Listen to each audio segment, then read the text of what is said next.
For those of you that don't know me, my name is Don McKay. I'm the band manager for Montreal Lake, and I'm also going to be the MC for today.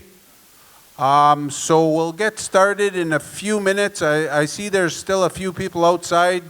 There's coffee and I think there's juice and water out there, so we'll start in a few minutes to drive home. So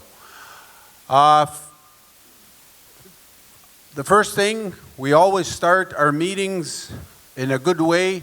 So I've asked Stephen Ross to start us with an opening prayer so we can start in a good way. Stephen Ross.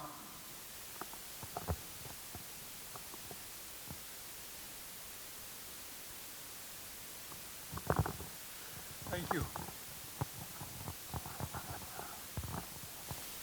Can I have the spotlight on me, please?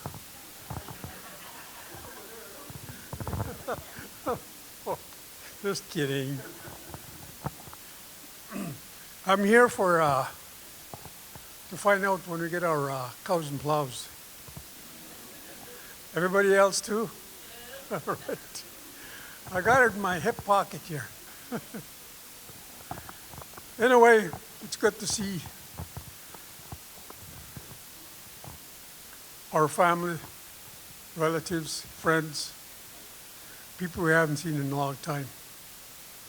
It's good to have these meetings so we can get together, talk to each other, see each other one more time. Seems like we don't do that too often now, but this is a good time. This is a good time to shake hands and say hi. And I got in a little bit late this afternoon, but then so did Dean. Dean was late too. He was late 1 minute, but he was late. So, nuin na naskaman.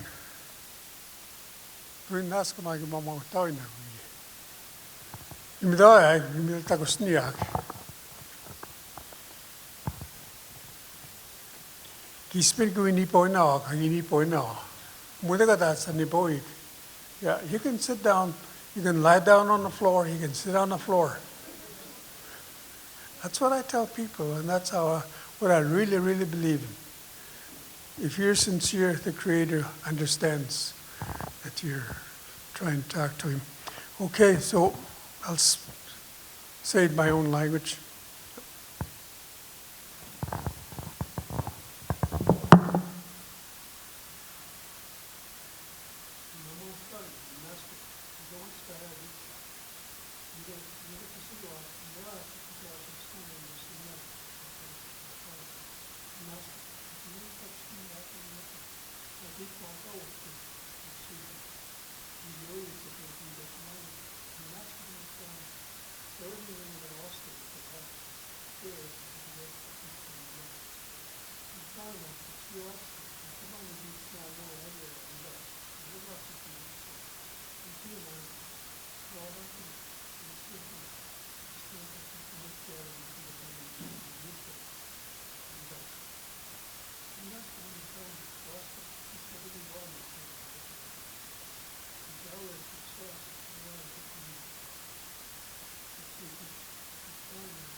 Did you want to sing with me?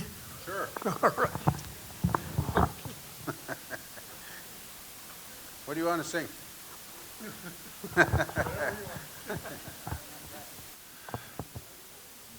Just so you guys know, thank you for the prayer, Stephen Ross.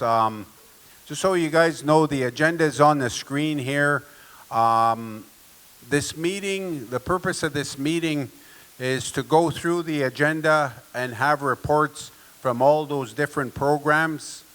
There will be an update. I know Stephen mentioned cows and plows. There will be an update for cows and plows. It's scheduled at 6 o'clock with our lawyer. I don't see her here yet, but she will be here. So there will be an update on cows and plows, but this meeting is not just cows and plows. It's just it's just one part of the agenda. There is going to be a completely separate meetings in the coming days in the future for cows and plows meetings, but this is a program report from all the different programs that we're running in Montreal Lake and Little Red and also urban services. So I just want to make that point that there will be a meeting strictly, specifically only for cows and plows. There will be a short little update later on. So first person I want to call up is Chief Joyce McLeod to come and say some opening comments. Chief?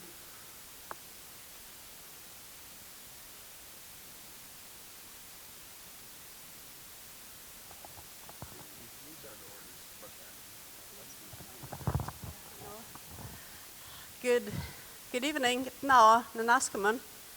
Hi, Hainton, for the prayers. Thank you, Stephen. Thank you to the elders committee that are here. Thank you to the council that are here. Tinigin Tanan, we welcome you to Prince Albert Urban.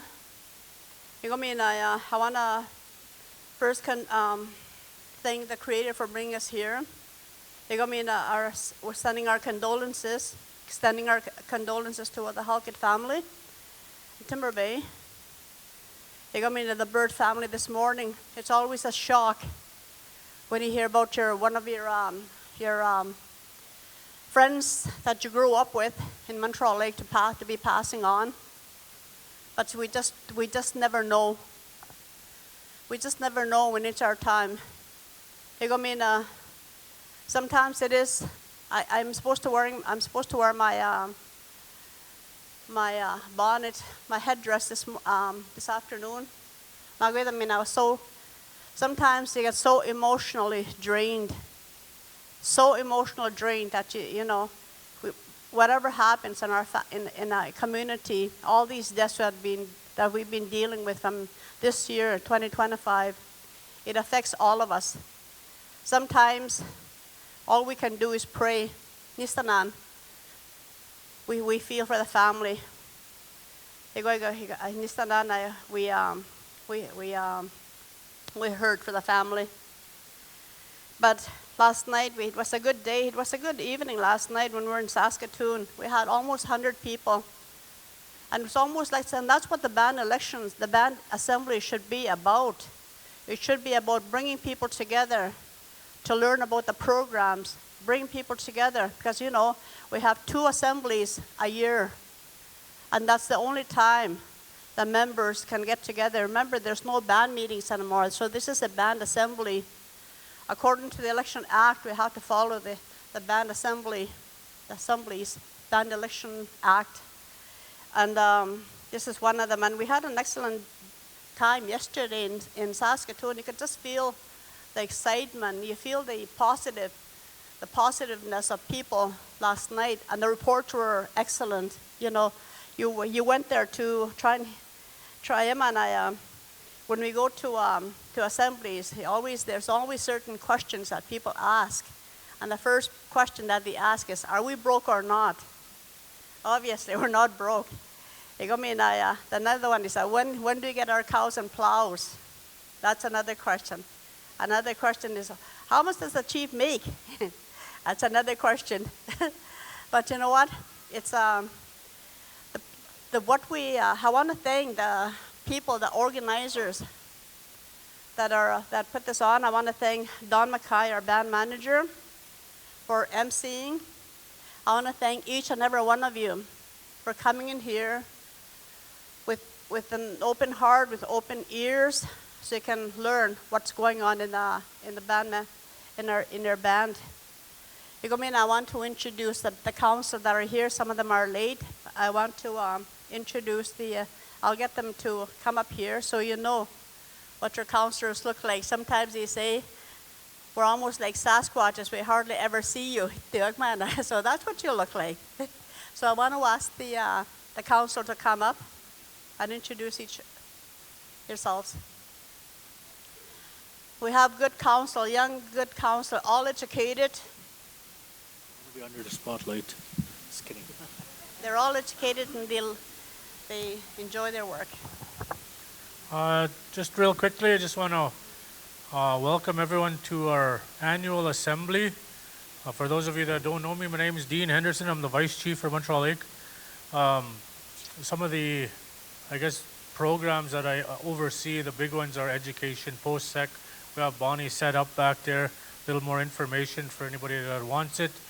And one of the big things that we're getting ready for is our $100,000 fish derby. It's one of our big fundraising events for Montreal Lake. It's actually, what puts Montreal Lake on the map. You go to places, you go to Edmonton or you go to southern Saskatchewan and you say you're from Montreal Lake. The first thing they'll say is, hey, the $100,000 fish derby. That's what I get a lot of the time when I'm in other places. So if you want to be involved with the fish derby, we are having another meeting here real quickly. It's coming up fast. Judy has information back there. She has tickets. We're going to be actually giving away some derby tickets here for door prizes. But anyways, I was just going to make it short and sweet. But yeah, so anyways, welcome. Thank you. Good evening. Yesterday in Saskatoon, I just started talking. I didn't even tell anybody my name. And they were live on Facebook. So good evening. My name is Charmaine Ermine. I'm a band counselor for the Little Red sector. I hold quite a few portfolios, which is like prevention, detox, MLCFA, MLBV, and a few more. And I co-share with Carol, Conrad, and I was going to say something. Oh, the fish derby. We went and had lunch with the CEOs in Saskatoon of Manitoba Mucklucks, and they had invited Dean down to Minnesota for their fish derby. And so we're hoping that they come join us. So that I just recall that. But anyway, I hope we all have a wonderful evening and take in all the information and ask questions. I'll be sitting back there if you have any questions for me. And yeah, enjoy the evening. And thank you to our elder. Thank you, Elder Stephen, for the opening prayer. It's always good to start in a good way. Good. Good evening, everybody. My name is Alyssa Helkett. I'm band counselor for Little Red sector also. I hold quite a few portfolios also. One of the main ones is housing and public works and infrastructure. So I look after all the capital assets in Little Red. So I do look forward to our meetings. I've been getting quite a few phone calls about cows and plows, so I can't wait for the little update today. Hopefully it answers some questions that people are wondering about. But also our Little Red band assembly starts at 10 a.m. tomorrow. So hopefully let your family members know if they miss out this one, they can come out to Little Red. They'll get the same update there. But thank you all, and thank you, Elder, for the prayer, and let's have a good evening.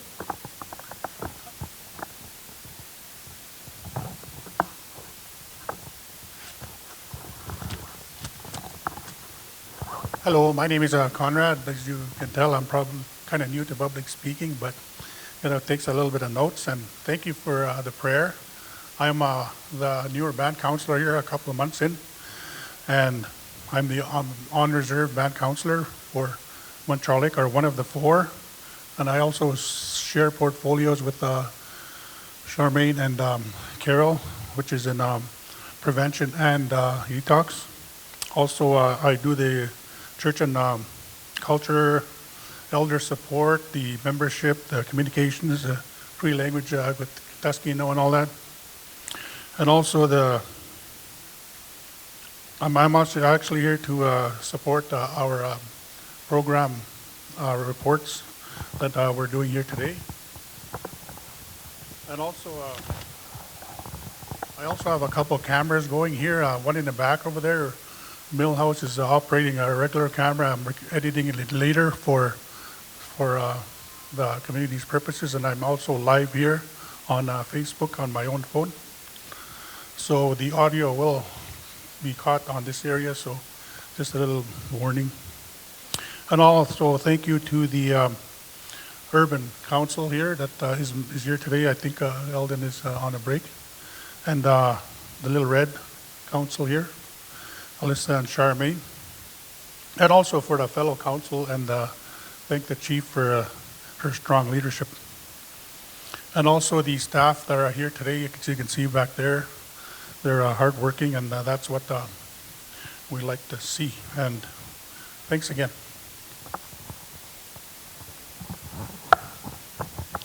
Hello.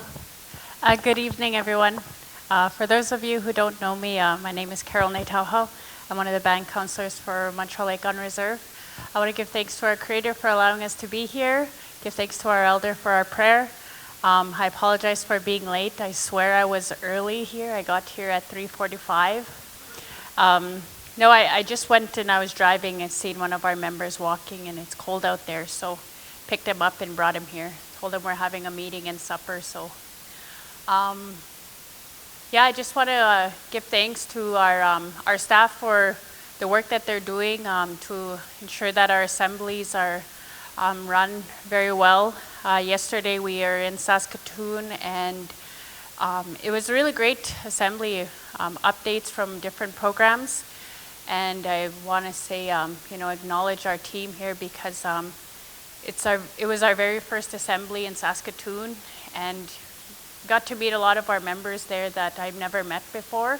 So it was very nice to have that opportunity. A lot of the portfolios that I hold back home are, the main ones are prevention, health, daycare, Head Start. My newest portfolio that I've been overseeing is with Alyssa Halkett, we have housing. So it's a very huge portfolio, and a lot of trying times in there, but I'm learning as I go, and it's a lot. But I'm thankful for our leadership, because as you know, there's some leaders on our team here who have been here longer, who have a lot of experience, and they're very helpful. So I look forward to this evening's assembly and the reports, and I do want to mention that we have our membership table back there. Judy's here. We have our housing table back there, prevention, I believe POSEC. Just you have any questions, go and ask questions there if you want. There's going to be questions after each person does their report. Ask questions. And yeah, thank you. Thank you to our leadership and to our urban councilors here for all their hard work, and everybody for showing up. You can see. Have a good evening. I thought you guys were going to clap there for her. Good afternoon, everyone. There you go.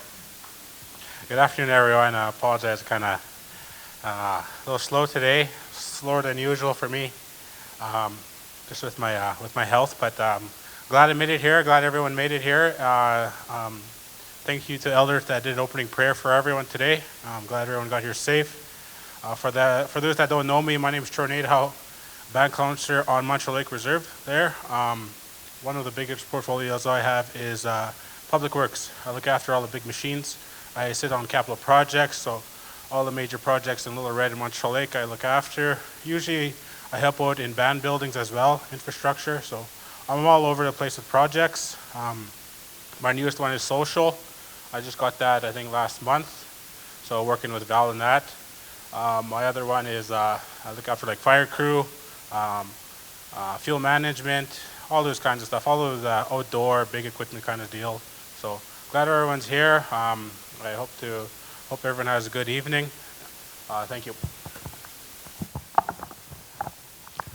Good evening, everyone. First of all, I just want to thank Stephen for the prayer this evening. Just want to thank everybody for coming out this evening. Also, band assemblies, I always say that, it's very important that we bring reports to the membership. not only for accountability purposes, transparency, but also to teach our young ones. You know, at some point in time, it'd be nice to see our youth chief and council join the assemblies and, you know, have some reports of their own. You know, we have a long agenda this evening, but before we get into it, I just want to point out that a lot of the stuff that we're reporting on tonight it's not going to be detailed in regards to MLC and Urban Services Inc. So I know there'll be a lot of questions in regards to cows and plows, but there'll be a quick summary from the lawyer. And yeah, for those that don't know me, my name is Jeff Badger. I've been the urban councillor since the last election, and you know, I've been day to day at the urban office. I know a lot of you come into the office and you've seen me there. So we do have a lot of work to do. Governance is not on our agenda, but I just want to point out that there are some files that we're going to be bringing forward to the membership. We look at our citizenship code. We have Latanya Ross that's here that she can provide some information. We have our land code. Jason will be doing a presentation on that as well. So there's also the Election Act, the Executive Act that we'll also be bringing back to the membership. So if there's any recommendations, suggestions that people don't really care for in the Election Act, the Executive Act, we'll be bringing that back to the people. So there's going to be another ratification process in regards to that. So in the Election Act, if you read it, it has to be done every 3 years. So that cycle is going to continue. We're never going to get it right. There's always going to be complaints. There's always going to be some grievances. But all in all, you know, we are doing the best that we can. And I believe that, you know, as long as our name is not plastered in the news in a negative spotlight, I think we're doing great. We have our auditor here tonight, Jason. He's going to be doing an audit report. And last night I did stand up and ask him to give a detailed explanation in regards to qualified and unqualified audits and just the opinions overall. And you know, I'm just going to let the cat out of the bag. We have an unqualified audit, which is the best audit ever. This is not the first one that this administration has performed, and you know, they deserve a really big pat on the back. So you're going to listen to their report, and good audits. It's going to open a lot of doors, and you know, many files that we're working on for off reserve. The on reserve audit is going to help us. So, you know, I really appreciate the leadership. I appreciate all the support that they've given off reserve and everything that we've done and accomplished so far. So, with that, I'll let the band manager get on with it. Thank you. How about a big hand for your leadership group, Chief and Council? They work tirelessly working. They never shut their phones off. There's, you know, they're on call 24 hours a day, 365 days a year. And when they're being called, it's usually not good news or something is needed or services somewhere. So, having said that, I will ask that you turn the screens on for us back there. And Jason, I guess you're up. We're going to go through our audit first. So this is our what they were just talking about, our annual audit. So Jason Linz is our auditor from MNP. Thanks, Don. There was, for anyone that has trouble seeing, there is copies of the slide presentation that was at the back table when you came in. So if anyone's looking for an actual copy of it, there is some copies at the table when you came in. Oh, okay.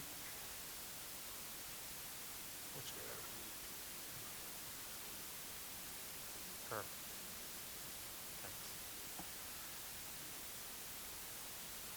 Okay, I just want to start off thanking the elder for the opening prayer, Chief and Council for inviting me to come present here and all week, and just the opportunity to work with your nation and your communities. My name is Jason Linz. I'm a CPA, so that's a Chartered Professional Accountant. So I work under, there's a regulatory body that kind of monitors accountants. We have to follow certain rules, regulations to ensure we can continue to audit. We need to remain independent. I'm with the firm MNP, so I'm going to do a little presentation today on your audit. First, I just want to acknowledge, so our firm works across the country with Indigenous communities providing audits, different advisory consulting services. So just kind of one of the things that we wanted to do to kind of give back was we commissioned this art piece kind of to make our slide presentation, a little more colorful, just kind of vibrant. So this piece was actually done by a very local artist here in Saskatchewan, Jordan from the James Smith Cree Nation. And you may see some of his other artwork here in PA. So this slide, this presentation, is a summary information from your audit. It's not the full set of financial statements. You can always go to the band office. Your statements are also on the ISK website, but I'm going to go through this. There's some snapshots of the audit in there, but also some visuals, graphs to help you kind of understand. Not everyone's a numbers person. So hopefully I can give you some visuals to kind of see where the trends are, where things are going, where the financial position is. So just be cautioned that it's not the full set of information here. So Jeff touched on this briefly. So our independent auditor's opinion is an unqualified opinion.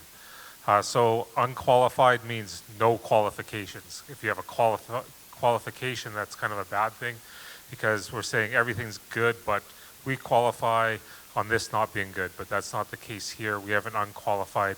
So the first line there, just to highlight, that's a good thing. When we're doing an audit, we're not saying you could have the best financial position, you could have the worst financial position, you could still get an unqualified audit. What we're saying is that the information in there is correct and accurate. Your finance staff is doing a good job keeping records. There's backup when we go in. We can check the numbers. Yeah, those numbers are correct. They match up. They tie. So you've got accurate information to make decisions. Because financial statements can be looked at in many different ways. You might think they should spend more money on education, or someone says they should maybe spend more on social. So the information's there for you to make decisions. So that's kind of what the audit opinion is. As I said, it's a good thing. It's unqualified. You can rely on this information to make decisions and being accurate. So when I'm talking here, this is a consolidated financial statement. So this kind of combines everything that's part of Montreal Lake under the Chief and Council's control. So we've got the Montreal Lake Reserve, Little Red, your 2 health centers, your CMHC programs included, your Little Red store, the detox center, urban services, all that is included here as the operations of the nation.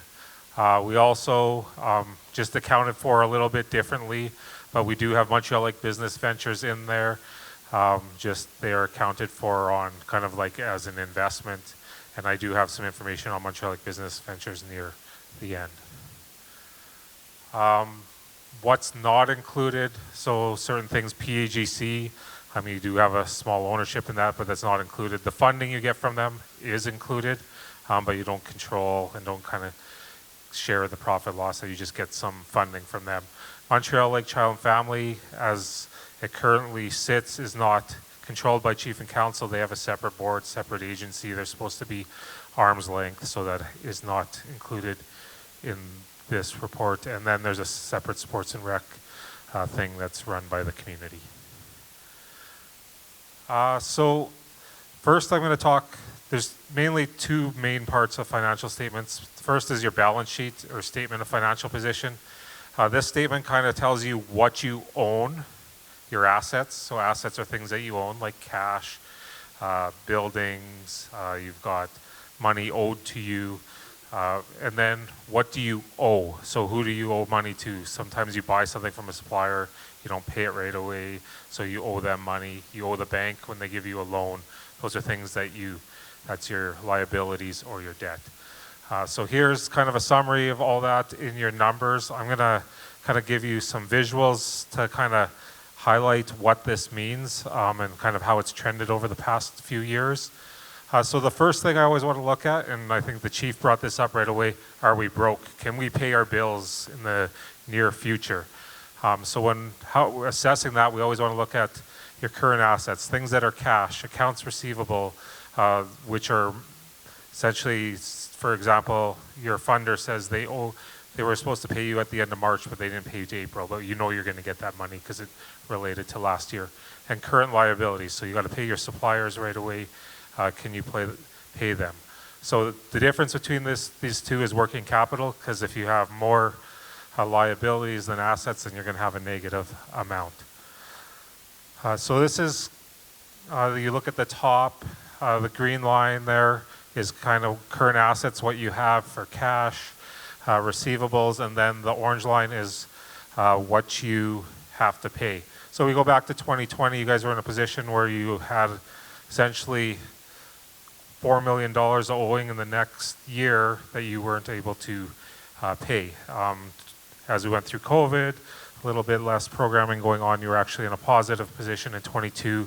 The last couple of years, essentially, what you owe, what you have to pay in the next month or next few months, you have enough cash and assets to do that. So essentially, you don't have any excess, but you don't have a deficit, so you can, your operations currently are kind of running at a very break-even process. So you're not overly borrowing for current operations, but you're also not saving.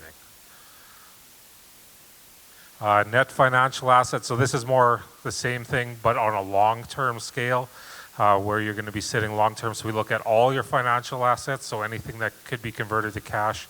So you got some investments in like Montreal Lake Business Ventures, all that. If you ever sold all that, what would you have? And then your total liabilities, so all your debt. Now we're talking long-term debt because you've got loans for houses and stuff like that that get paid over the long term.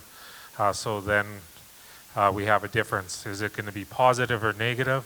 So we got positive.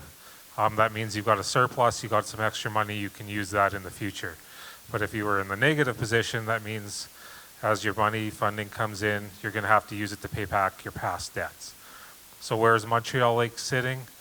You can see back 2020, they were sitting in a place about in a negative $8 million position. The last couple years, they're running pretty much at close to break even, so you've kind of got enough assets to meet your liabilities. So any new money coming in can be used for future programming. You're not having to go back and use your current money that you're receiving to pay back your past debts. So you can move forward. There's not really long-term savings, but there's also no long-term debt that can't be managed.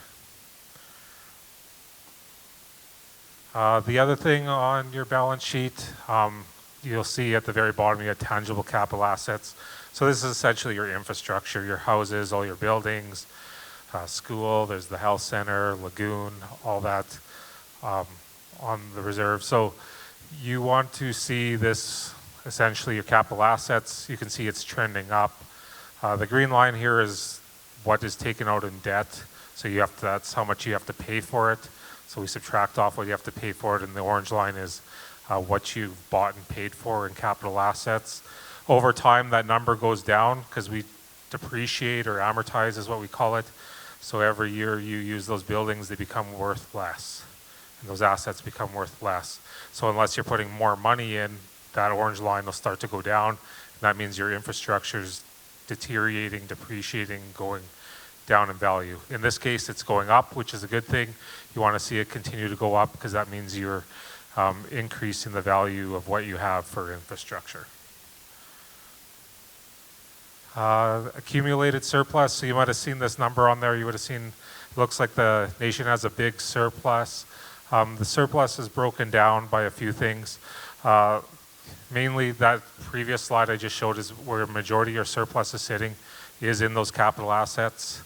So what you've bought and paid, you got funding for a new lagoon that gives you a surplus of a few $1,000,000 because that'll eventually go down in value as you use it. So operating wise, you can see you have a $360,000 deficit. So essentially break even at operating for operations, but you've got some savings in investments and in your capital assets. So that's what you own and what you owe. Now we're going to talk about your revenue, so your money coming in, and expenses, your money going out. So what are you receiving and what are you using that money for? So you can see your revenues, how much you guys are receiving each year. We go back to 2020, it was about 35 million. Now you guys are about 65 million, so you've had a significant increase in your revenues. Lots of increases, and you can see the green lines, your federal government funding. So a lot more funding, and the majority of that increase in funding has been in infrastructure, but there has also been an increase in programming. Things like prevention have significantly increased in the past few years. So this is just a little pie chart of where the money, where all of your revenue money comes from. You can see just over 80% of your revenues for operations comes from Indigenous services. How are you spending your money? So I'm going to show this two different ways. On the next one, I'm going to show, okay, this is how much you're spending on wages, how much on social. This is how much you're spending allocating to every program. So if I start at the top there in the purple one, that's your admin. And as you go down, it goes around this chart, just in case I know on some of the slides the colors are a little small. So you can see that you spend $5 million gets allocated to admin.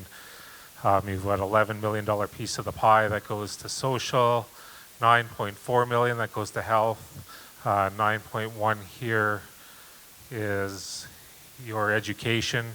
You got $3 million here to post-secondary. So that's kind of how the pie gets. So you get all your funding. This is how they break up the pie between all the programs. Bigger piece of the pie there, the more funding they get allocated. And then this is a summary. You can see it on your sheet. Your main expenses. How do you expend the money by type? You can see the biggest cost for the nation is $15 million for salaries and benefits. So all the employees to run all these programs in public works, administration, all those different programs. And then your other big cost there is $13 million for assistance. So that last chart here, now I'm showing it kind of as a piece of a pie. So you can see pretty much half of your expenses are salaries and benefits and assistance. Contracted services, community activities are the next two. That almost takes up more than 2/3 of your expenses, and then you can see where some of the other items are spent on. I'm going to take a quick pause there because I got a few slides here on Montreal Lake Business Ventures, but that's kind of the presentation on the nation, the band itself. Any questions on that?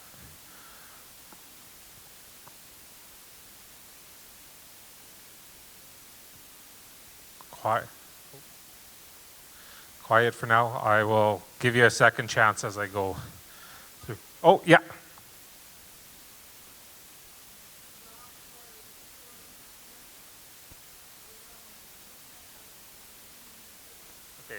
Okay, so this one has social development in. So that's just social development. This one is assistance, so there is additional assistance, things like prevention assistance, community programs. So there's additional assistance provided beyond just social development programming. So those sometimes fit into community activities and some of these other programs where they provide other assistance that's beyond the basic needs programming that ISK provides. Okay, I'll give you guys a quick summary how Montreal Lake Business Ventures is doing. I'm not going to steal too much of the spotlight because I know Gary he was presenting right after me yesterday. So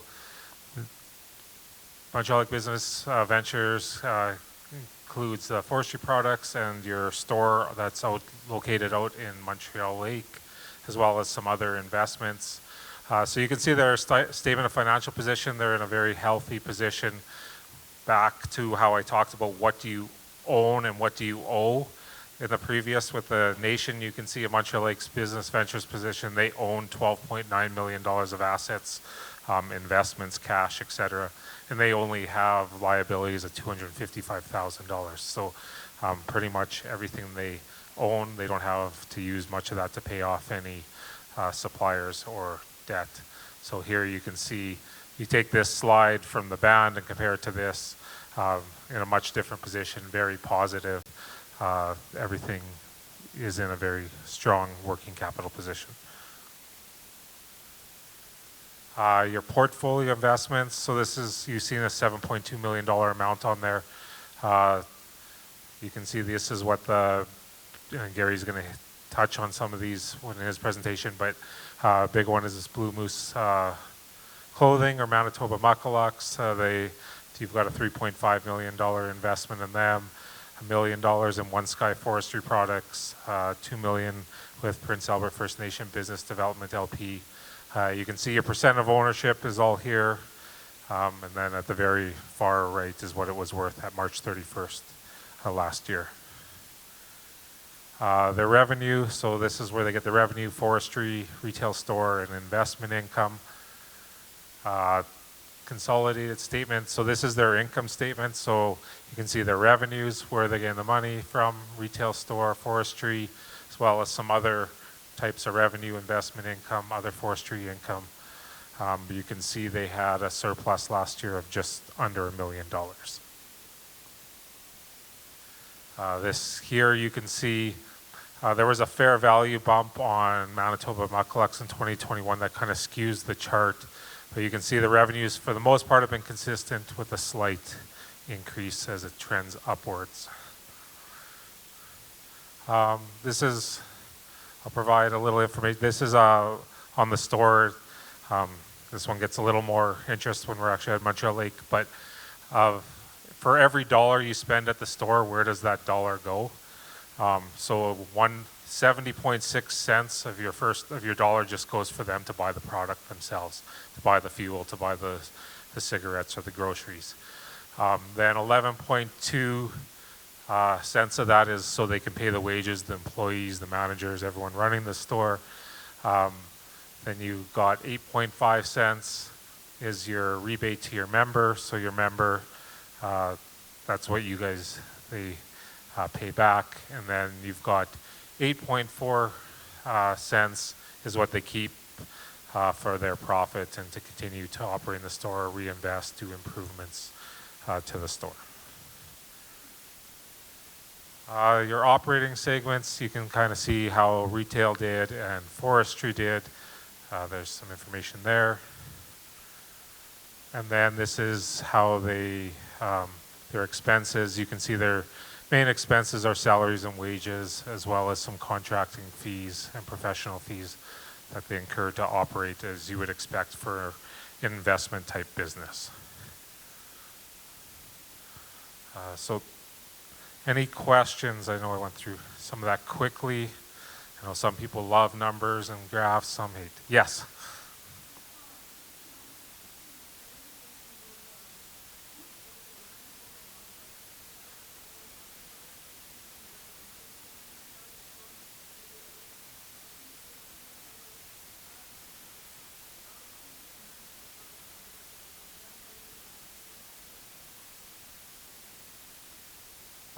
I'm not quite sure that would have happened, I guess, since we've done the audit, but I know your CEO for Montreal Lake Business Ventures coming up, he could probably clarify that for you. Sorry to throw you under the spot.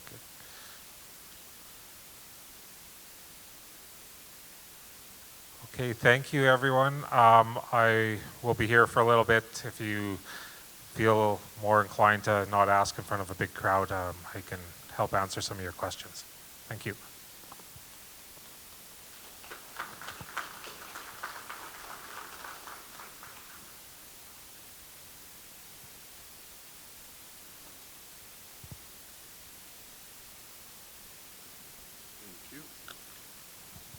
How about a big hand for our auditor, Jason Lins? Thank you, Jason. The other thing, don't let me forget, I got $100 in my pocket. I got two $50 bills in my pocket that Jason donated. So that's one of the prizes tonight with your ticket. So make sure you get your ticket at the front there when you walk in. So don't let me forget. I might walk out the door with this $100 in my pocket. So make sure you guys remind me. Especially if you want to go to the casino. Just kidding. I don't see Gary Daniels here yet. Or is he hiding on me? I don't see Gary Daniels, so I think we can move on. Lionel is here with MLCFA. I have to run in the back there, Lionel, and put your presentation on my laptop, so just bear with me for a second, and we'll get Lionel going.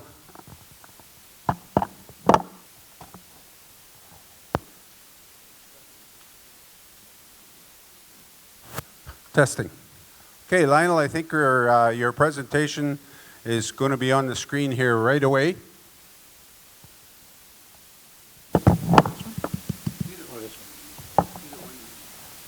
Well, good evening, everyone.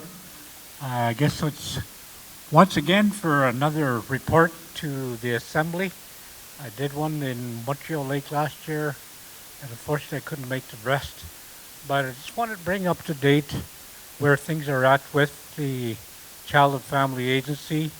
I know that there's many questions in terms of what it is that we do. We just did a survey in the communities to find out the kind of service they have been receiving or have not been receiving.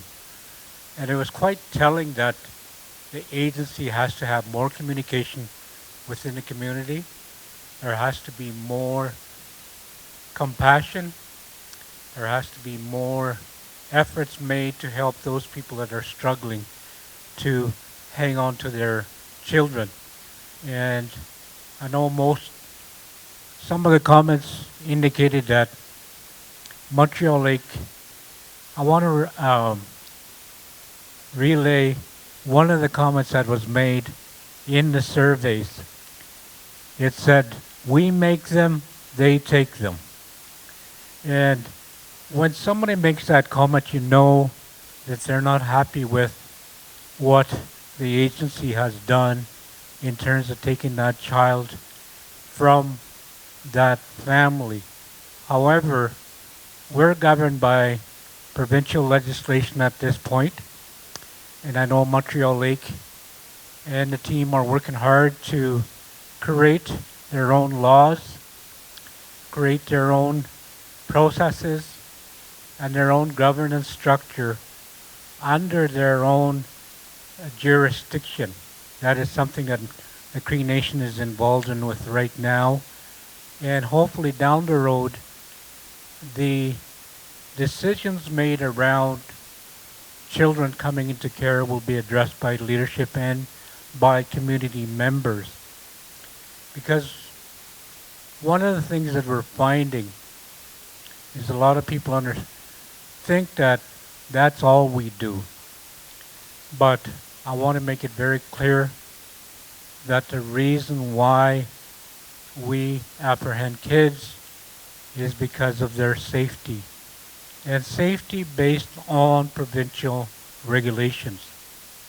So when you look at Montreal Lake developing its own legislation, there will be an opportunity for all the nation to respond and develop those pieces of legislation that they want followed once the nation takes over the child welfare system for both on and off reserve.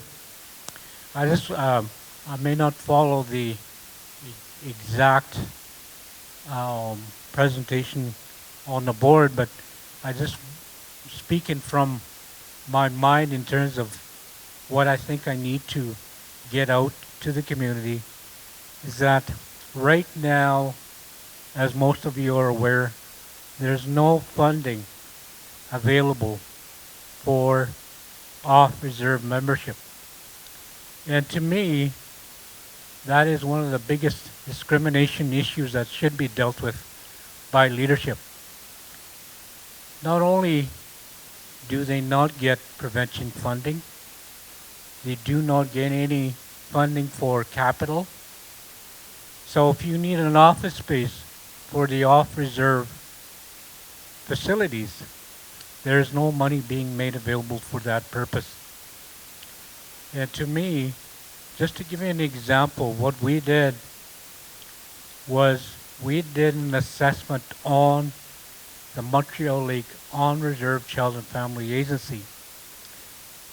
As we are funded, one of the pieces that we had identified, in order to do all the things that we want to, one of the big pieces is funding. And we found ourselves in a $20 million underfunded situation. So we did quick math for the off-reserve membership. Since the majority of them live off-reserve, we say 60% live off-reserve, yet all the money is being spent on reserve, both in Montreal Lake and in Little Red. So my argument has always been we need to provide funding for the urban membership. When you look at 30,000, 35,000 just for Montreal Lake to operate in a position where we're able to do more, we need 35,000 on an annual basis. Right now, we get sometimes 11 million, sometimes, that figure changes depending on what the government is making decisions around. But just to give you an idea, and something I've talked to Jeff and others about, we're looking at about 40 million just for the off-reserve membership. That makes sure that you have the facilities, the office spaces, the equipment, and the vehicles, or if you're doing land-based programming, you need equipment, you need boats, you need skidoos, you need traps, you need all this stuff. Altogether, that works at about a $40 million project. And one of the pieces that we're trying to copy, and it's something that we need to work with the leadership on, is that in a case where a person has to leave home because there's not enough housing or because of education, they often go back home. So we're classifying those individuals as ordinarily on reserve. And so we're going to take a challenge here where if we can prove that these people would ordinarily live in the community, then we can start providing resources. And it would require the leadership, along with the board, to negotiate with the federal government to get those services funded, but also be able to get the money they need for the additional services that he would provide. But on one hand, I want to do that. On another hand, I want to make sure that there's enough money to be able to do all the things that we need to.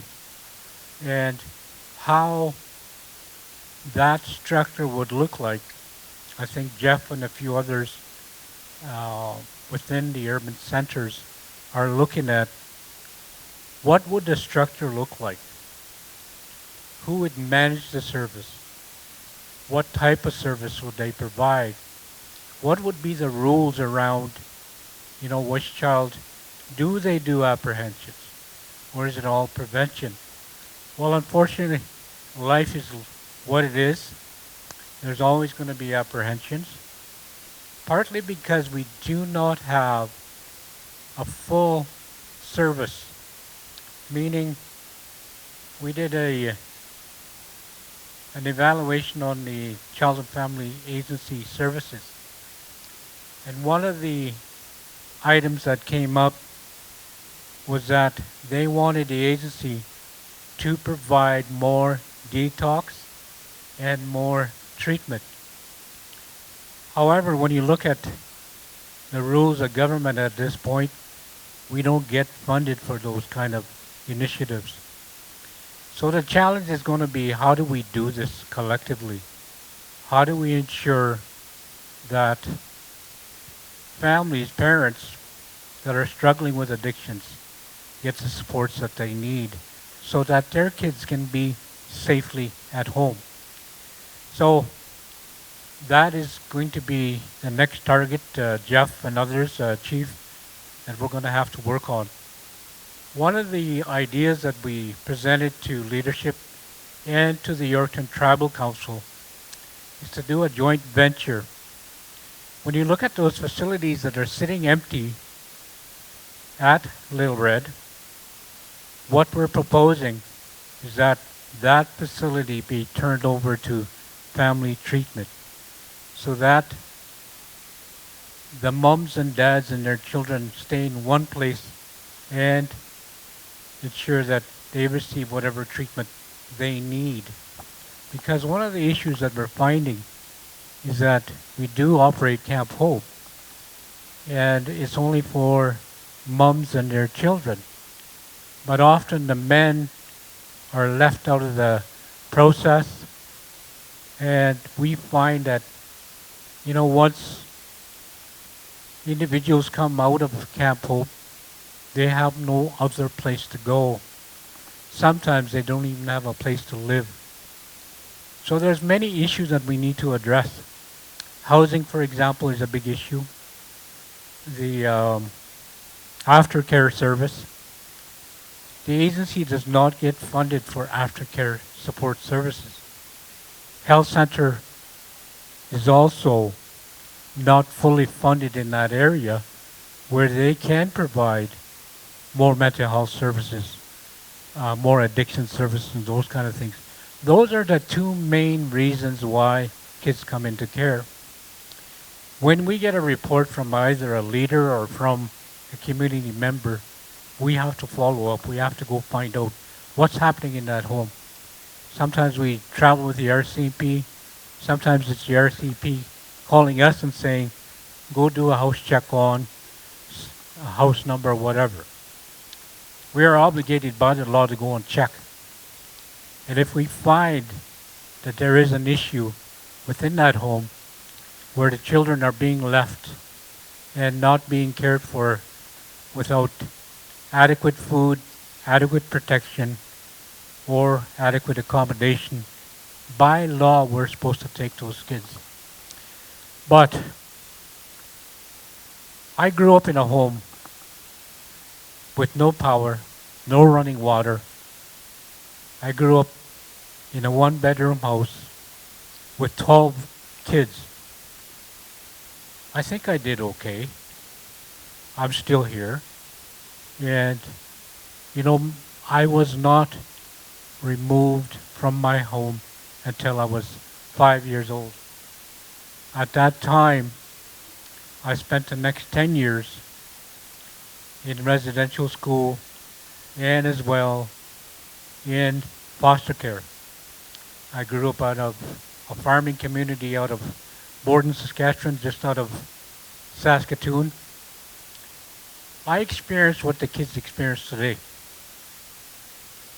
The lonely nights, the worry of your own family members, the worry of I wonder what my sister's doing, I wonder what my brother's doing, I wonder where they're at.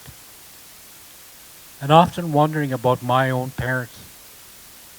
Are they okay? Are they safe? We did not have no way of communicating with immediate family.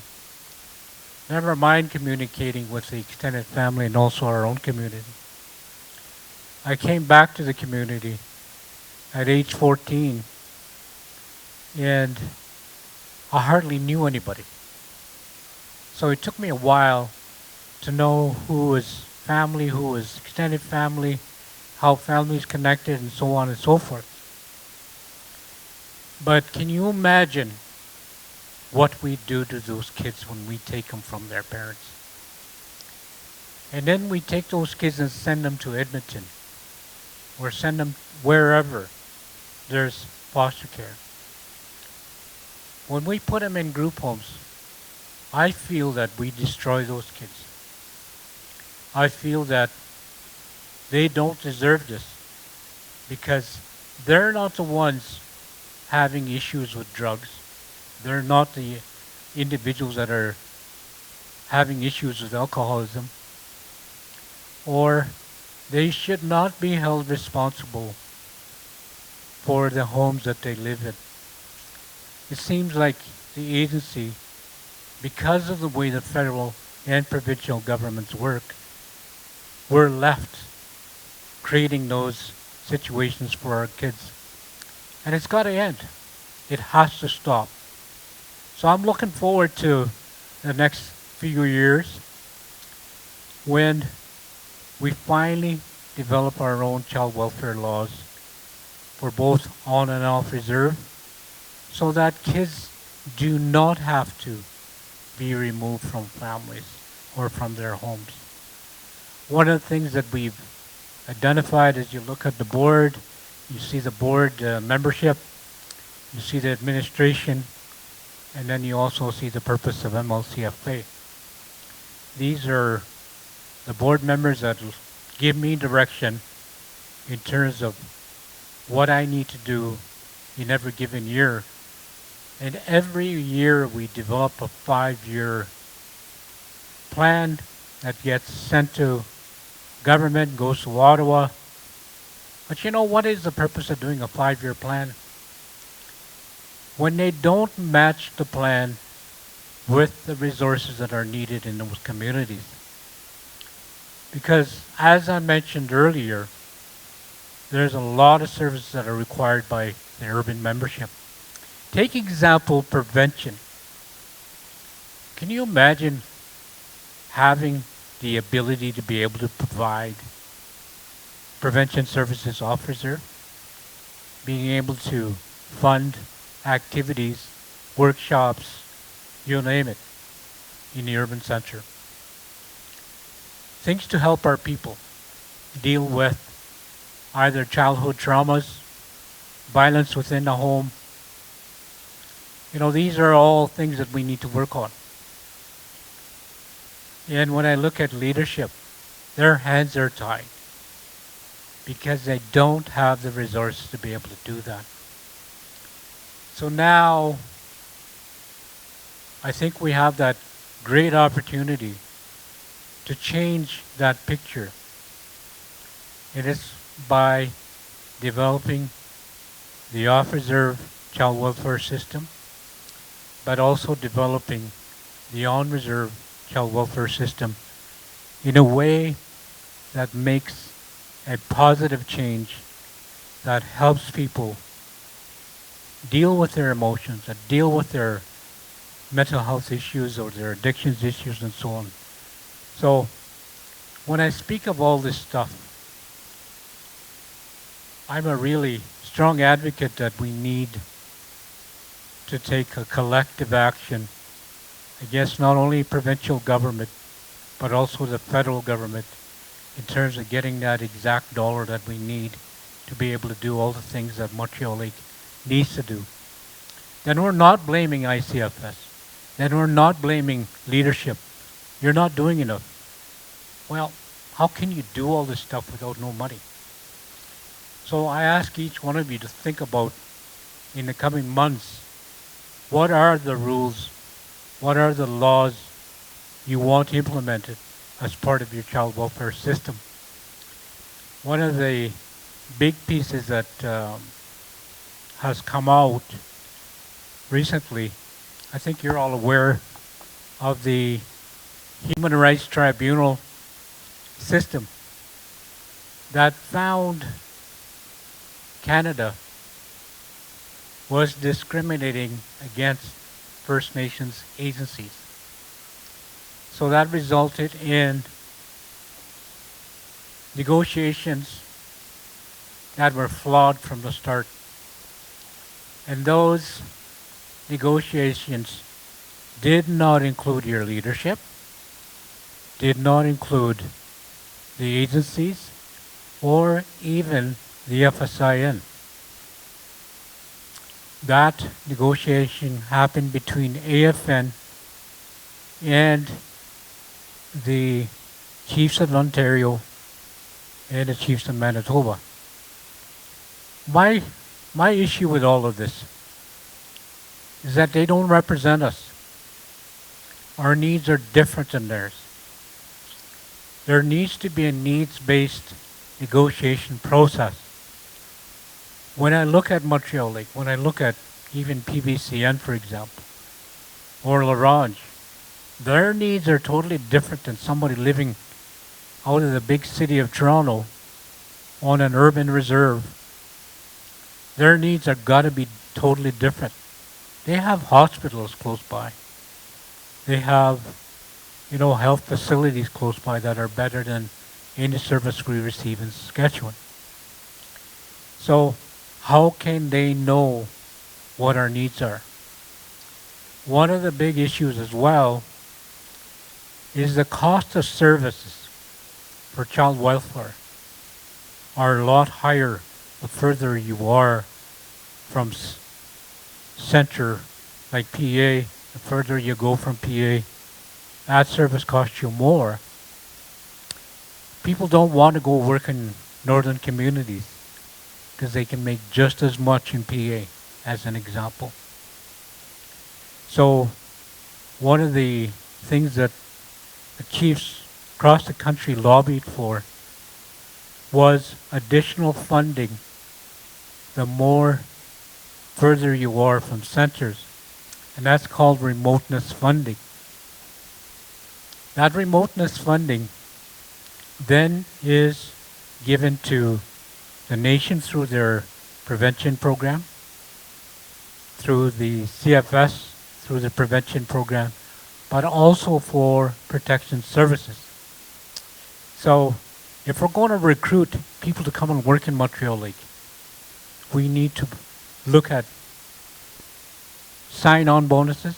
We got to look at making sure that our salary grids are on par, meaning that we can recruit people that have the experience, that have the knowledge, and being able to pay our people that have not only the degrees, the masters, and the experience in the child welfare field, because we have a lot of our own people that are trained in that area. So that is what is coming forward. The federal government proposed that this negotiation would affect 672 First Nations across this country, 130 agencies across this country, that money would be the same right across the board.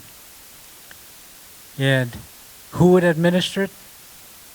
All indication indicated the AFN would administer this funding. They're a political body. They're not even the First Nations. And I've always had an issue with that, where the money should go directly to the community. There should be a regional board that looks at the population of every First Nations community and breaks out the money and lobbies the government for additional funding in all these areas that I mentioned earlier. So that's been the battle. The federal government announced $47 billion deal, which was rejected by the majority of the chiefs across this country. First of all, 47 billion sounds like a lot of money. But when you look at all the different agencies and look at all the nations across this country, we did a estimate, and this was supported by financiers across this country that had the experience.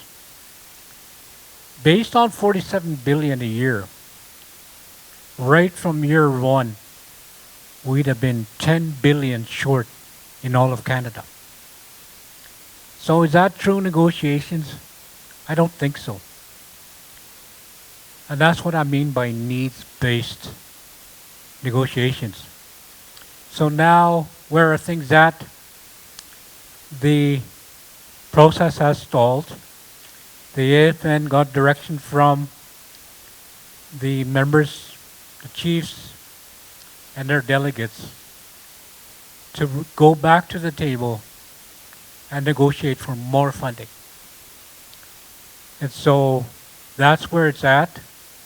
And I know that AFN really wanted this agreement in place. But you know what? I always say wait a little bit. Get as much as you can. Don't rush to the table and accept what's given to you. And so that's been the voice that has been echoed by even our chief. Our chief was there. He supported the motion to hold off on accepting the 47 billion. And when you look at 47 billion, divide that by 672 First Nations and 139 agencies. And you factor remoteness, you factor in capital. No, there's not enough money in the system. So I'm glad that leadership across this country rejected the idea and rejected the agreement. One of the things I also want to identify tonight, we've been asked by quite a few individuals if we have their records because they're thinking about the compensation that is coming for those kids from March 31st,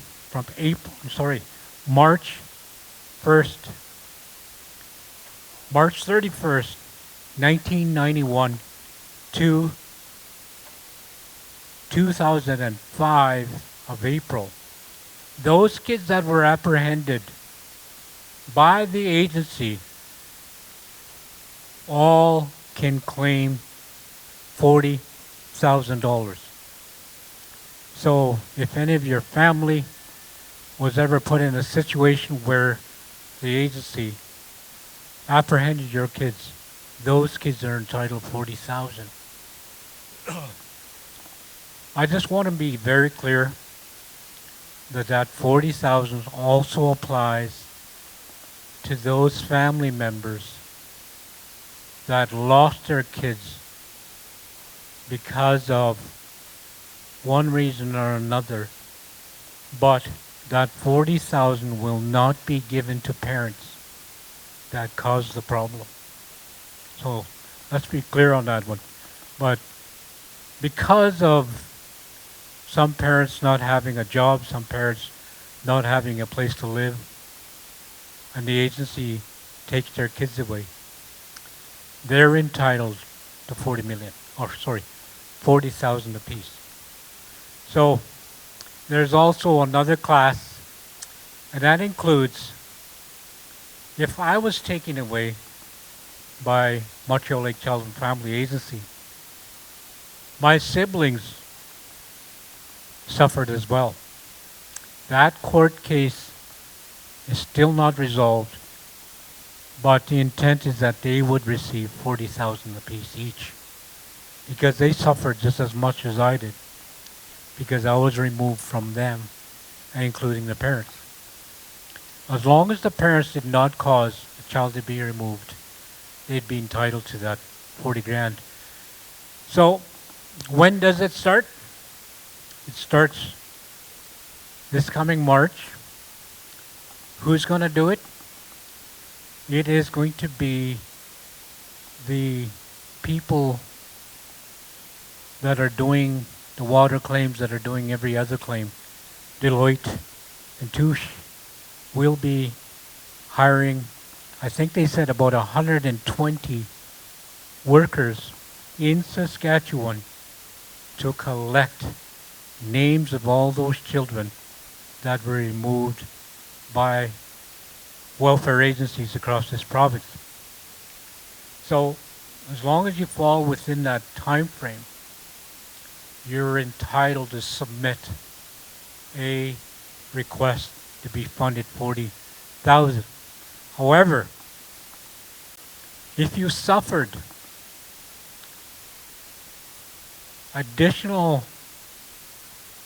violence, whether it's sexual, mental health, that kind of stuff, you're entitled to more.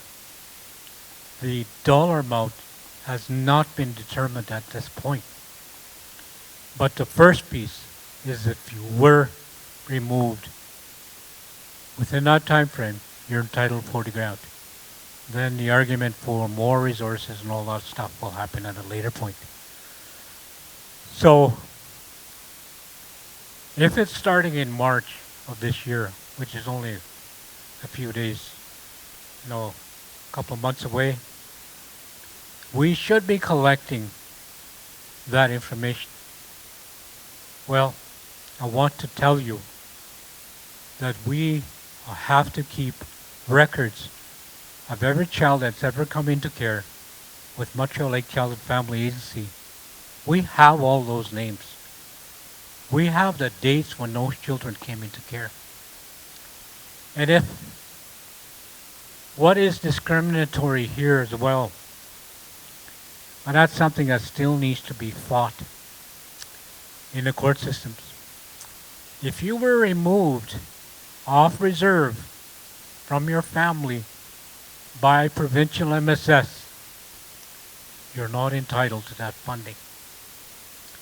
And that again is a major discriminatory case that leaders in this country have to fight.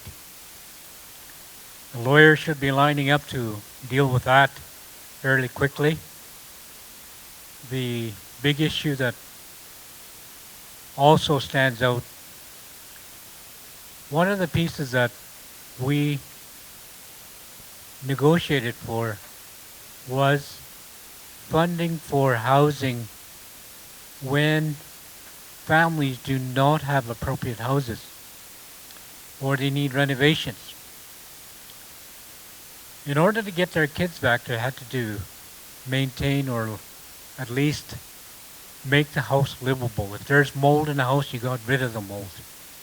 If there was no water, you made sure there was water in the house. All these things we argued for with the federal government. They came forward with a pot of money that they called housing funding to ensure that children and their families, their parents, had their house renovated.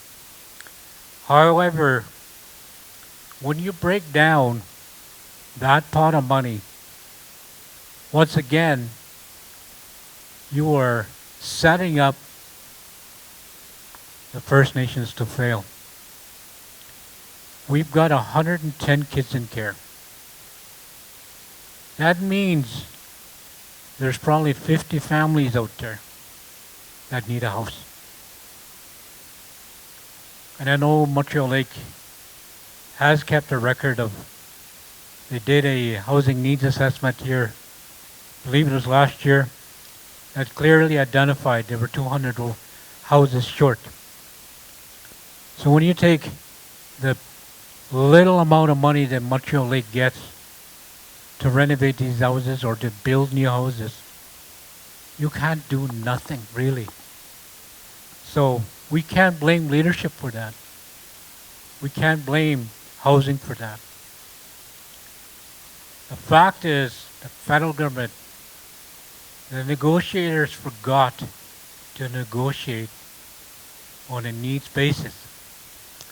And I believe I saw Eddie Dean and a few others in the room earlier today. This is a team that is going to be working on your child welfare laws. I'm looking forward to the next steps that come forward to that.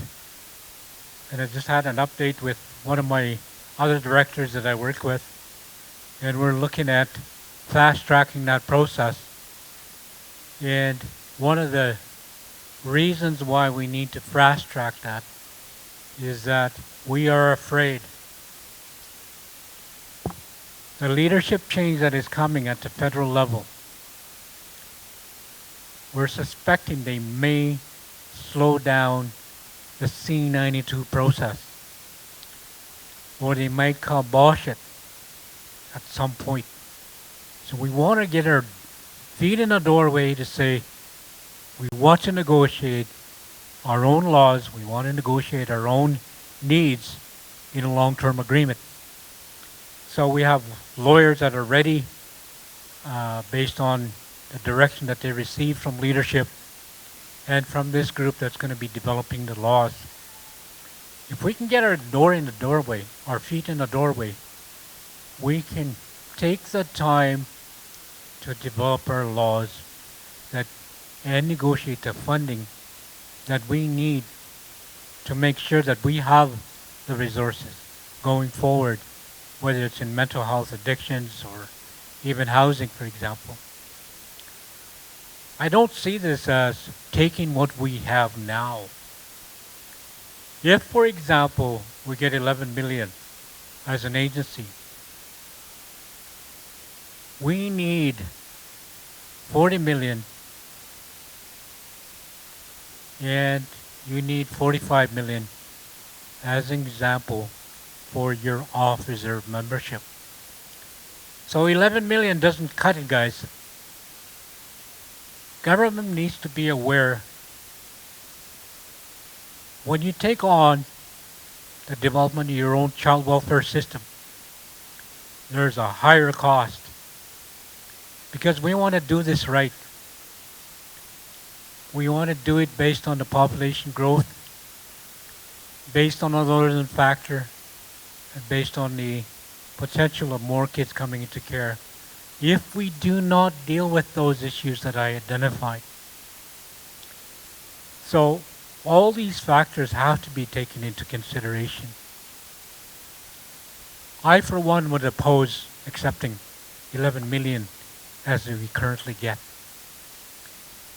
We know of one band that took over their child welfare system, and the amount they got was 20 million.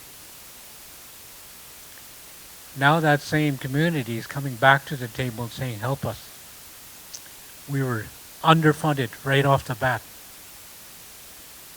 We didn't understand the picture well enough to know how much we needed. So I think we can learn from others that we can't repeat the same mistakes. So I'm saying rush, but be wise.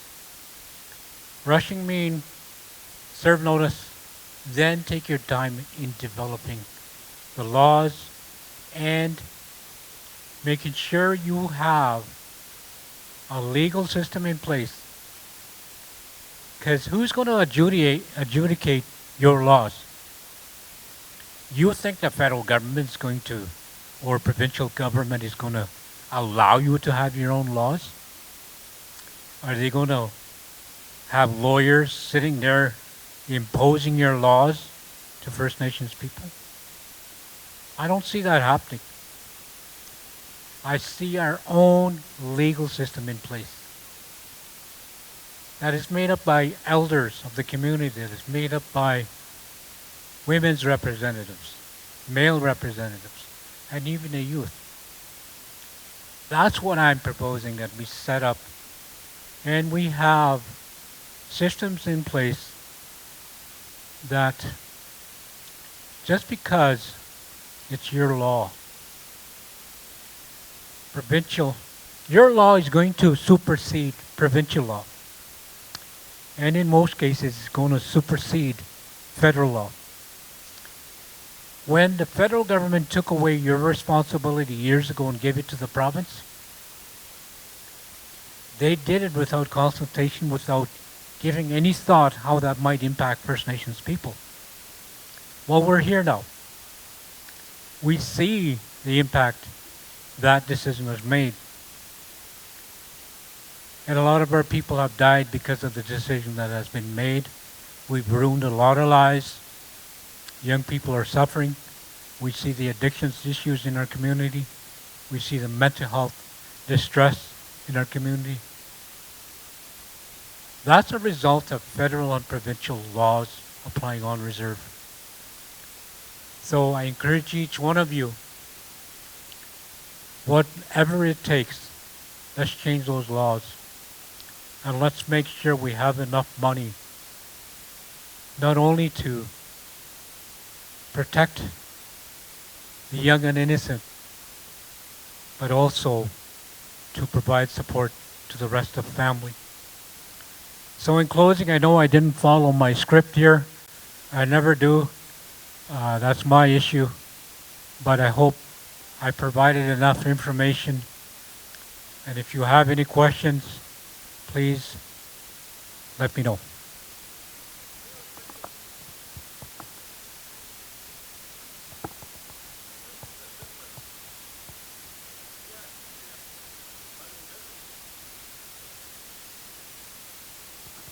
Okay, thanks very much, Steve, for your question. I know the issue. I can't name individuals, but I know the issue that you're talking about. And one of the facts I think you need to be aware of, and it's something I've talked to you about before. We don't make the decision around who can or cannot be adopted. We don't make that decision. If you look at the Saskatchewan, which I shared with you, the Child Welfare Act clearly states that leadership, the nation makes that decision. We as an agency do not make that decision. So if we have made life miserable for you and those kids that you're referring to, it's because we do not have the authority to make that decision. When you came to us asking that those kids be given to you under adoption arrangement, we do not have that authority. Oh yeah, no. Now that's a good question. Yes, we can help you. And you and I can sit down and map out how we help you. I need to know from you exactly what you're looking for. I'm not asking you to do it in public here. But if you and I can sit down, tell me what it is, and I'll tell you if I can or can't. I'll be honest with you. I'm not here to make life miserable for you or those kids. I understand you love those kids. And I want to help you get those kids. But right now, with provincial laws too, that kind of affects us too. So I think it's going to be easier as we look in the future. When the band has their own laws, they can decide. There will be, I assume, a child placement committee, an elders committee, adoptions committee. You know, that's kind of what I'm thinking of. And Eddie Dean sitting over here, she probably has that all mapped out already. But I'm not saying we wait that long, Stephen. I'm saying I'm in the office tomorrow morning. Come and see me. Okay? You're welcome.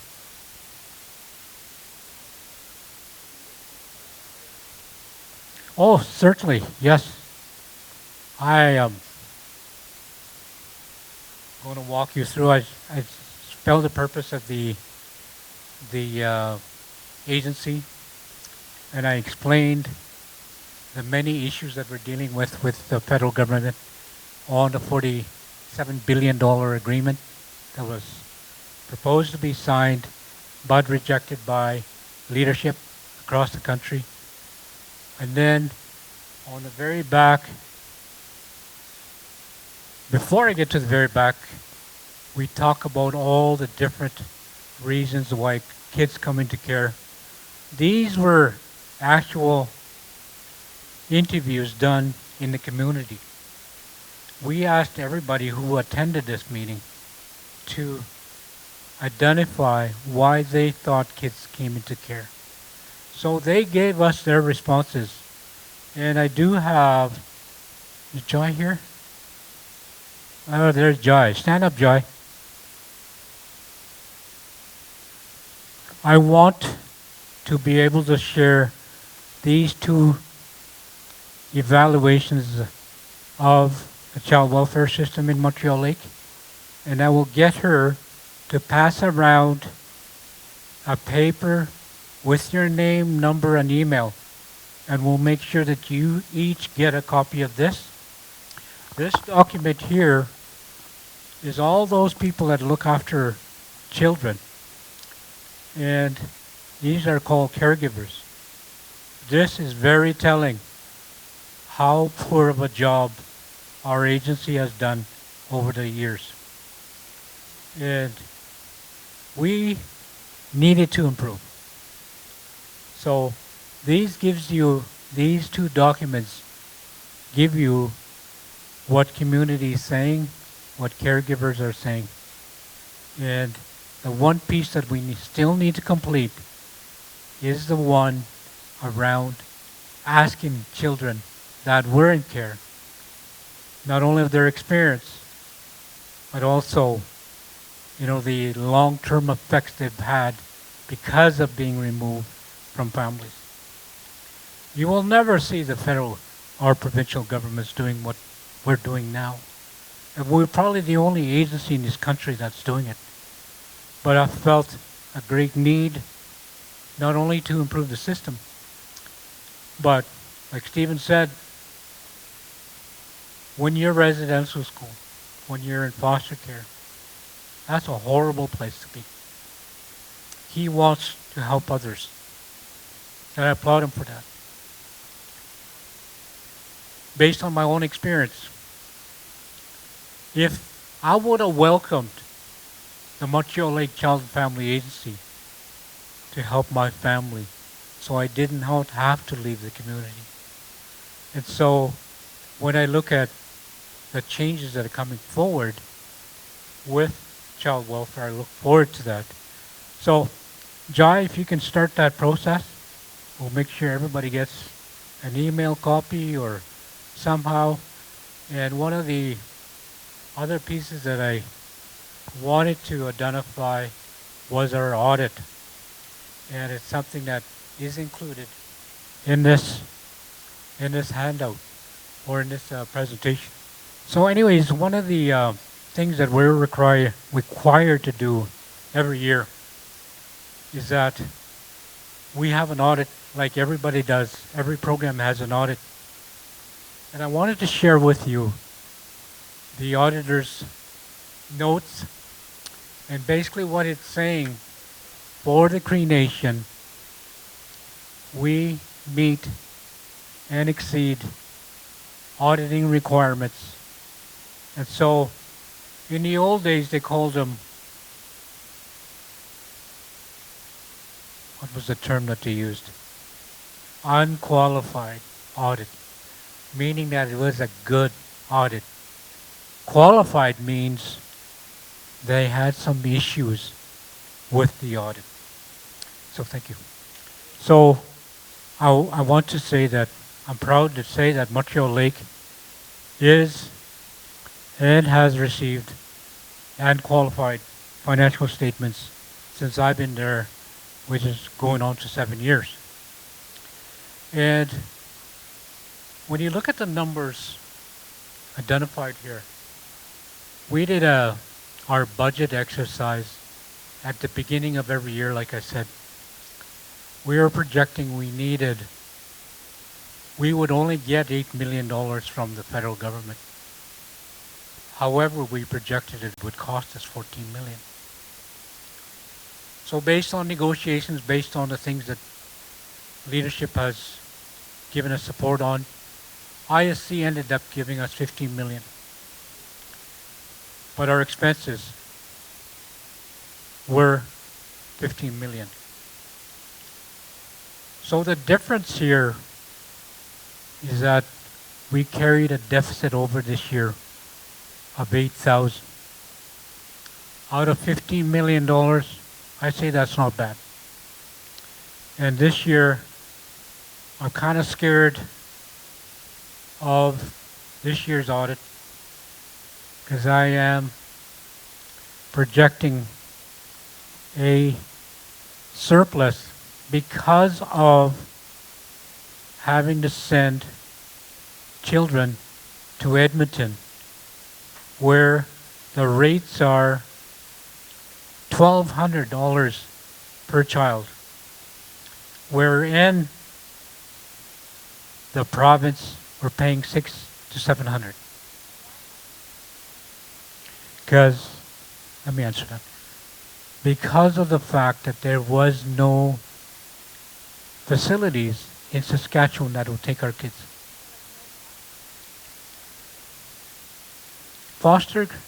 Getting foster parents is a real difficult task. It is a thankless job in terms of, and you're not going to make any money off of it.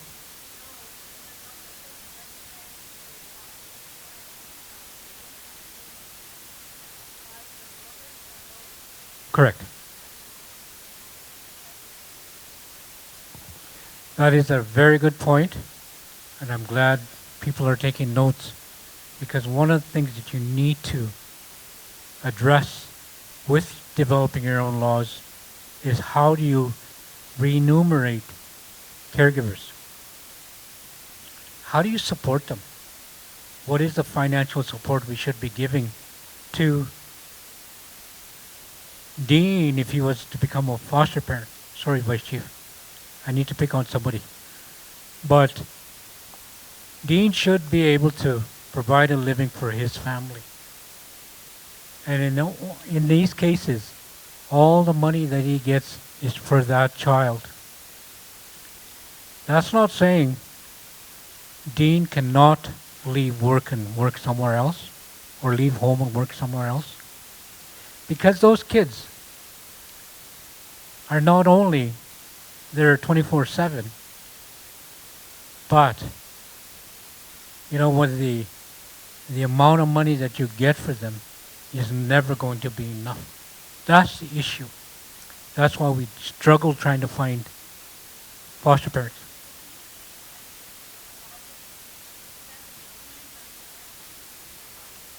No, the government of Saskatchewan through the Ministry of Social Services.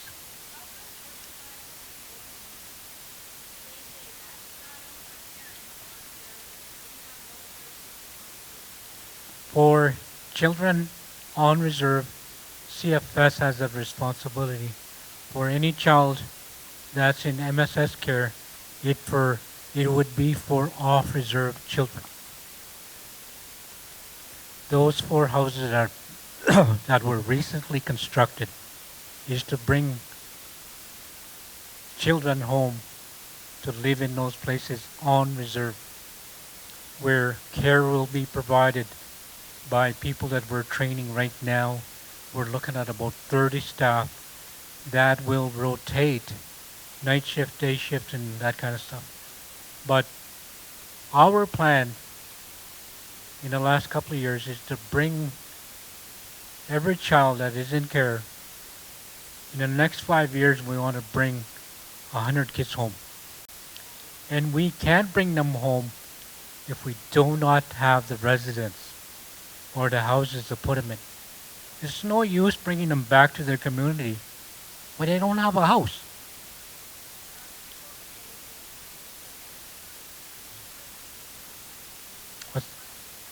What's that? Yes, we tried to do that.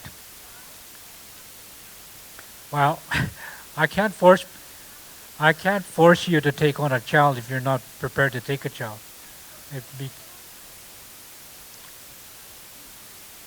Yeah, I understand that point. And I know that we have made an effort. And it may not be good enough in your eyes, but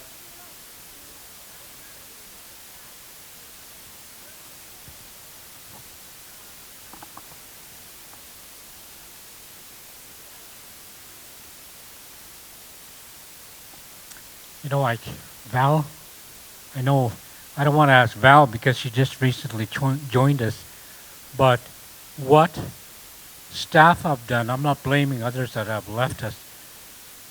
I mean, when you look at the evaluations that we have done, it clearly highlights that we've not addressed all the issues. And I'm not going to make any excuses, and I'm not going to argue with you. I take your point well, and it is something that we need to work on. And so, thank you.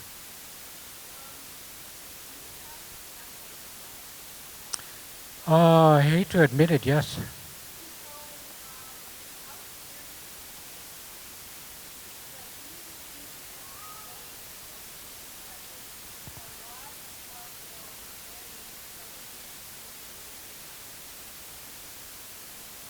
Okay, just on that issue, we have met with the staff, we have met with our lawyer, we have contacted the human rights individuals within the province.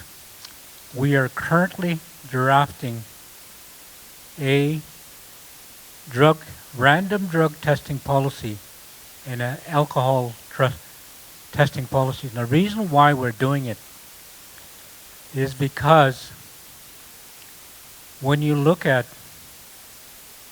the most vulnerable in our communities, if you're an employee, should you not be healthy enough to look after those kids? You shouldn't come to work if you're impaired. If you drank all weekend, what the heck are you doing in this treatment facility? And you're an employee? You know, that's the way I think. Because, like, I never got into drugs, but I was sure an under-the-table drunk. It'd probably take me a beer and I'd fall underneath the table. But the point I'm getting at is that those families coming there know what's going on. They see this. They see it on Facebook. They see it all over the place. People talk about it. You know, several years ago, I want to say about 5 years ago, as we were operating the service, people called it capped dope. Because at that time, drugs were coming into the facility, whether it was the clients or the relatives or the workers there. So now we're ready to start imposing this law because we can prove the fact that those children and those females at Camp Hope are affected by what they see, what they hear, and what they experience. So we have an obligation. The board has an obligation. And they kick my rear end to make sure that this is not happening. And the way I can only do this is by having that policy in place. And I can't go forward and say, Roger, you're on drugs, get out of here. I don't have that authority, but the policy will have that authority, which is going to be administered by a lawyer.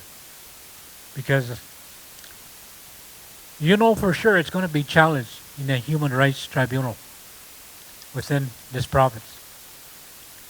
But let's do it right. Make sure we word it in such a way that they can't win the argument. So, thank you for that question.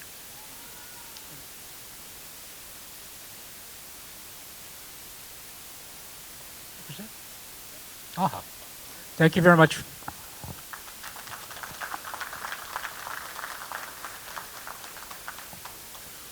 Thank you very much, Lionel. All right, our next speaker is Gary Daniels, our CEO for Montreal Lake Business Ventures, and he promised me he's not going to speak for very long. Yes, good evening, everybody. I was told to hurry up here because supper's being ready to be served here. And right now I feel like a bull moose in a spotlight here. So I'm going to go quick so I don't start sweating. Some of the things that we're currently working on with the board. First, the board, Nolan Henderson's the chair, Irma Murdoch is the vice chair. Vern Bashu is one of our board of directors. Eldon Henderson is the secretary, Councillor Eldon. Roger Bird is one of the board of directors. Chief Joyce is one of the board of directors. Councillor Charmaine Ermine is one of the councillors, and newly put on the board is Councillor Jeff Badger and Borden Wasluk, an old banker out of Candle Lake. One of the things we're working on right off the hop is the OSB mill, and that's going to be located hopefully on the grounds of the pulp mill. There's some area set aside where it's going to be built. They're going to probably be, hopefully it'll start in May, late May. So while construction's on, they're going to look for about 150 employees for construction.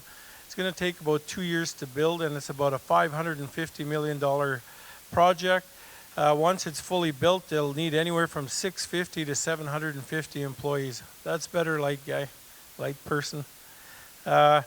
Other things so that's on the go, and hopefully in late spring that'll all start up. And but everything revolves around what happens on February 1st with Rogers President Trump, and what tariffs are going to be levied on Canada. So we'll have to wait and see how this all affects the lumber industry and a lot of the other stuff that are in, how tariffs are going to affect us.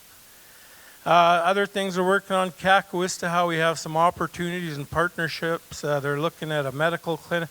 They have land right beside the airport. They have 40 acres. That's where the FSIN building is there, and they're building a second phase. And then they have the gas station there, and they're building other stuff that's going on.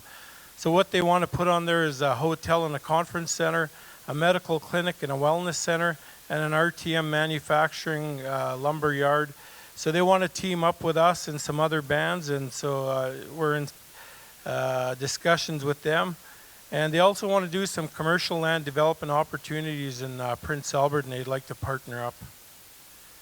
Waskesiu, we own 1/3 of an acre there on a lot just west of the hotel. So that's still, we're still working on that and working with the National Park Board on what exactly can go there. And so hopefully in the next month or two, we should be able to exactly know what we can do out there.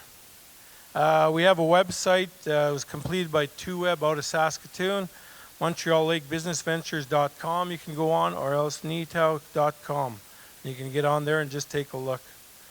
Currently, we have to do a report for Saskatchewan government, and we do one every year, a report, send it in, and they give us roughly $400,000, and they usually pay us in December and then in June again. So that's been done. That was taken care of.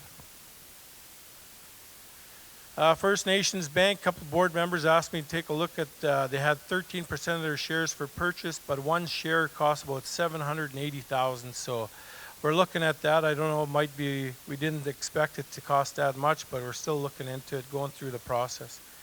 Ambulance update, Onion Lake currently has about, I think, 3 or 4 ambulances on their reserve because they're a huge reserve. So we're looking at their model and we're trying to see how we can do it. But the one thing they flagged right away is all the ambulance associations around our area, you have to get them to buy in and to sign off. So that's one big hurdle. But we're going to sit down with Albert Jimmy from Onion Lake, and he's going to try and show us the way and how to get through this. And hopefully we can get an ambulance in first Montreal Lake, then hopefully look at one in Little Red. Apitow House, legal implications with co-op and UFA setting up on leased crown land, so we're still looking into that. But like as I mentioned last night, the band is also looking into that, so I'll talk to the band and see who wants to proceed, and if they want to proceed, I'll back off. One of the big we were asked to take a look at is Belle Plaine Refinery, Eagles Ledge Energy Limited, and this is going to be located in Belle Plaine, Saskatchewan, which is, I think, 20 minutes west of Moose Jaw. And it's a refinery that will produce 30,000 barrels per day of processed light, sweet crude, and primarily from the Bakken and Viking formations. And this is a huge one. Again, this is roughly $427 million US to build this, but we would just go in as a smaller partner, and how we would do that is the loan guarantee program that just came out in Saskatchewan. In Alberta, there's 15 bands. They all went in partners of 5. they all bought into different pipelines, and that's how they went through, is the loan guarantee program through the province. So that's a way for bands to get into business and get that loan and get going. L'Orange Wild Rice, Montreal Lake owns 5 shares, so I've just been appointed to sit on that board. BCR was done and everything like that. Had one meeting, but it was very short, so nothing really happened there. Nihitao Store, Roger Bird sitting up front here is now the interim general manager until August 15th of 2025. So any issues you have with the store, you go see Roger. Sheila Bear and Francis Beattie are the supervisors he's working with right now. And we've had some growing pains. As I mentioned last night, we used to have a general manager, Gita Smith, and her contract was not renewed. The board had decided that, so that was about April. So we've been kind of on our own, and initially we had Sheila and Nikita Bird that were running the place, and then we made the move to put Roger in charge for now and acting interim till August 15th. So it's going well. There's some growing pains, and just lately we've updated our HR manual, policies for OHS, labor laws, and a wide array of updated policies going forward to help everybody at the store. Rogers Towers, I guess they're called. Rogers has approached us to put a tower on the reserve for Rogers cell phones and Rogers Wi-Fi and everything to do with Rogers. So they've approached us, and I've met with them a couple times, and we've negotiated some stuff. Once they're done with that, I bring it back to Chief and Council. Chief and Council will say yes or no.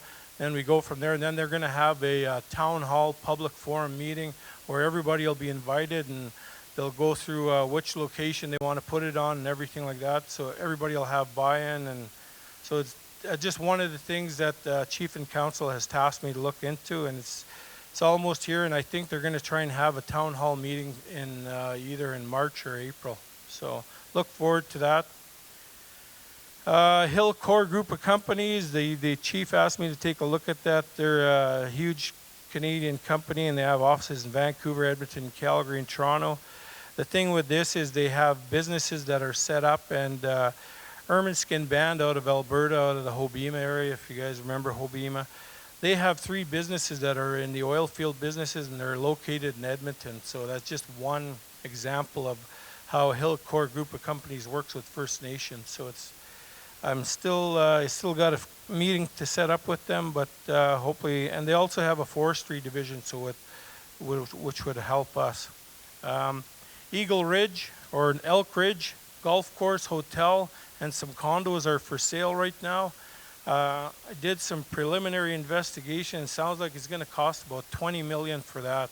So I'm not sure how big the property is, and it's Crown land, so it most likely has to go under a 99-year lease, as you can't purchase the land. So it's for sale, and the chief asked me to follow up on that. Manitoba Mucklucks, we're going through some real issues right now. And it's not just Manitoba Mucklucks, a lot of the big shoe companies that are going through issues right now. It's just been, December has been a lot better, but the months previous, and January is not too bad, but it's just some growing pains. We got a new CEO. The CEO is, she went to school in Harvard, so she's got her MBA out of Harvard, so hopefully she can take it to the next level. So.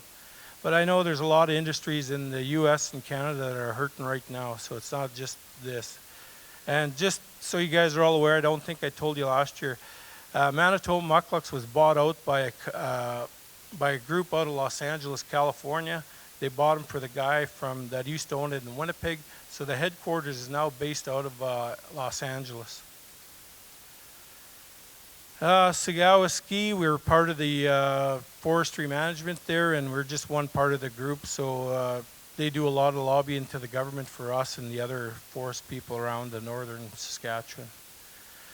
We've met with SIIT and Sask Polytechnic to set up some training for the OSB. So there's different jobs. There's something like, I don't know how many different positions in there, but like there's up to 650 staff. So we want to get people trained up, band members trained up, so when the mill does open, they can get in there somewhere and work their way up. So that's one of the things we're working with SIT and SAS Polytechnic.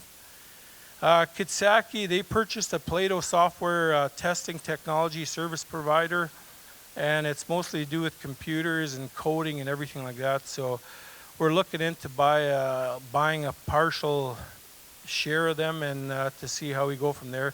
They're based out of PA right now. They're just right across the casino there where they have training. They take in 20 to 30 people at a time, get them set up, and then a lot of these people are moving over to bigger companies like Bell Canada and stuff like that. So it's a pretty good opportunity, and it's all computer-based, computer training-based. Dividends this year we got were from NRT. We got 45,000, and I'm not sure you guys are aware, but we own like 4% of NRT Trucking. There's a beverage company we own 4%, and there's also a couple other things where we owe a small percentage. So we got 45,000 from them this year. Manitoba Mucklucks through Sean McCormick, because when the sale went through, Sean McCormick used to be the old owner, but he sold it, but the group out of LA didn't buy everything. There's 2 warehouses in Vietnam. So this year we got 18,605 from those owning those plants in Vietnam. And then through Manitoba Mucklucks, they gave us 20,000 this year. Another thing that to tie into the OSB mill, we have Mervyn Morgan. I'm not sure if many people know him, but he's from your reserve, and he's I come from the casino. I was at the casino at Dakota Dunes for 20 years, and Mervyn Morgan was one of my security supervisors there. So I got him setting up the whole schedule and everything to do with security. So once the OSB comes, like even for construction, we'll have a security crew there, and he'll be the guy that'll be helping us set it all up. SaskTel is bringing fiber into Montreal Lake, and I think they're going to be starting pretty quick. So I've met with Darcy Tarangio, and we're looking for partners to get into to help bring in the fiber and hopefully make some money off of that. So it's just teaming up, partnering up. We don't have the machinery or anything like that, so it's partnering up with them, and they use our name, and then hopefully we can get some money out of that. TR Petroleum, that's who supplies our gas, and they're based out of Saskatoon. Travis Gould is the owner. He's originally from Big River, and they're looking to sell either half or a little more of their company. So right now we're waiting on a valuation of his company, but he services most of northern Saskatchewan. Then his son has another business called Polar Ice, and they service all of southern Saskatchewan. So we're taking a look at that, and once we get a valuation, we'll go through our process and everything like that and see what comes out of it.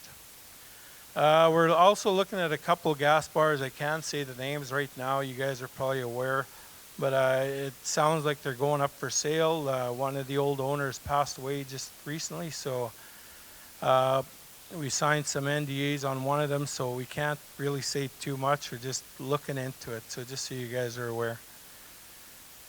Radium Technologies are currently working out in a mine in Rocanville, and that's potash down there. And they're all above ground construction mines. They're looking at partnering up and signing an LP with them, and because they're going to get into more potash mines in Saskatchewan and also into the uranium mines. So they want a First Nation partner, and somebody introduced us, so we're chatting with them, and hopefully we can sign something off, and they can also help us with the OSB mill because they do construction. MLBV has an investment policy, and we just completed that April of 2024. I guess we've really updated it, so it's that's all done. And our strategic plan, we just updated that in April of last year, so all good to go. And currently we have, for our lumber allotment, we have 200,000 cubic meters of softwood. That goes up for negotiation probably in 6 months. They're 10-year contracts, and that was signed way before I got here. So now going forward, we'll start negotiating on those 200,000 cubic meters. We got 40,000 cubic meters of hardwood, and that's signed off for 5 years right now, so that's on the way out. So, but all of this might be affected, like we said, with the tariffs, so we have to wait and see, and then we'll go from there. Other than that, we also have, I think we're supposed to have a draw for a couple of fish derby tickets. Is it 2 or just 1? 2 tickets for the fish derby that we purchased for the AGM here. I think everybody wants to go eat. Eh? Any questions? Any questions? Jeff, you wanna? Oh yeah. Okay, yep.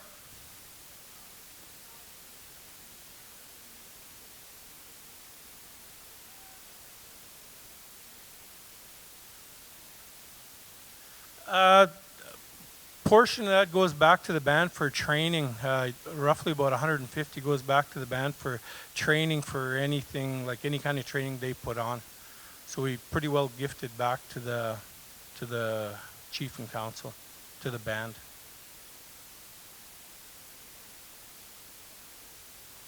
The wild rice is really new to me. I just know Jason Ballantyne asked me if I wanted to sit on the board. I said sure.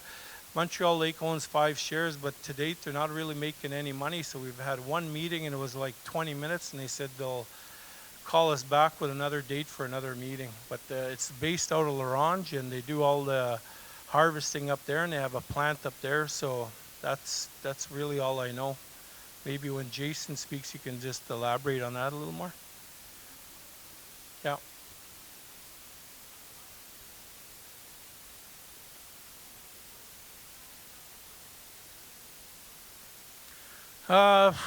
Well, one would be just a tower with Wi-Fi. There would be no like fiber. Is actually they're going to bring a line right up to your house, so it's called hardwired right into the house. So they'll do that to every house in the community.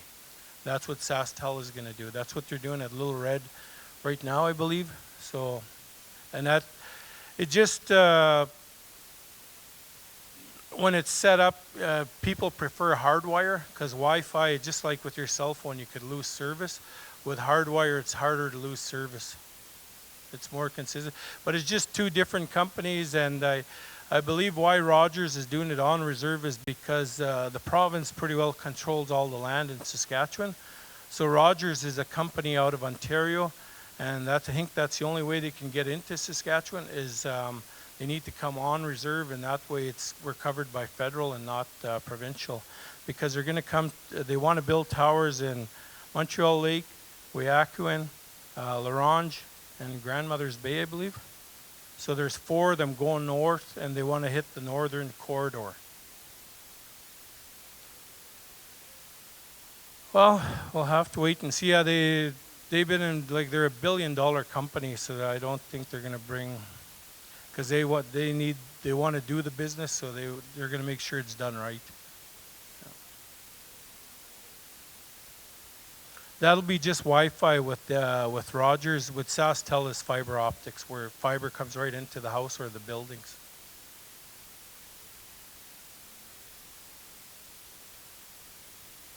Wi-Fi? Yeah. Well, it's just a tower with. I don't know what they have up there, but it just shoots out your coverage, yeah. You got the tickets for the... Yep. Oh, you're going to do them later? Okay, we'll do them later for the fish derby, but that's on behalf of MLBV. Don't let them tell you anything different. Supper time, I guess. Just so you know that the band had to pay for those tickets to buy off him. Just kidding. He donated the tickets, so give him a big hand. 2 fish derby tickets. We'll be making a draw a little bit later on. And also up here, if you can see, we also have this little mini fridge and 32-inch TV that we'll be making a draw a little later on as well. So for now, I think people are getting hungry. I see people walking in with coffee from Tim Hortons. So I've asked Eliza to do a prayer for the food. But before she does, we have to walk out those doors there in the back. And the food line is, you'll see there's signs there. You just go down the hallway and you come back in through here to come and sit down and enjoy your food. So I'm going to ask Eliza to just bless the food. Hi. No tawinan. Kakiki ko ikat pe taman. Kinto tamatin. Tasoy taman michuin kawi michia. Gamius kagunan misuesi. Kes mam tonei tamak. Kes was kauyak. Ekomina kes muchke tamak utaski. Ekomina kes tapua keimta semantu saweta kawi michwa. Sawim nan kahkiu umuta kaya pista ikut. Ekome into tamatan anut. Umakato takusik. Ai semantu. Ai. Thank you very much for the prayer, Eliza. So I'm going to ask to respect the elders and let the elders go first through those doors and just follow the arrows in the hallway. There's food already waiting there. There's a food line, and just come in through here. So if we can get the elders to go first.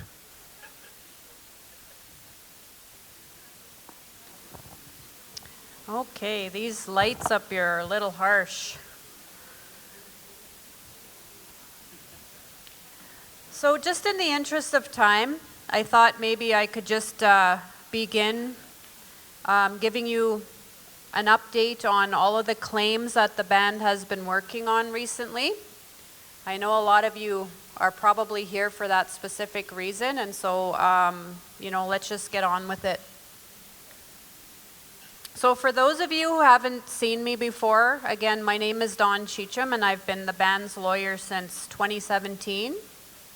So I do a lot of the band's day-to-day work as well as their claims. And so because you guys have a full agenda, there's a lot of items to get through. This evening's presentation on the claims is going to be relatively brief, and I'll explain why in a minute.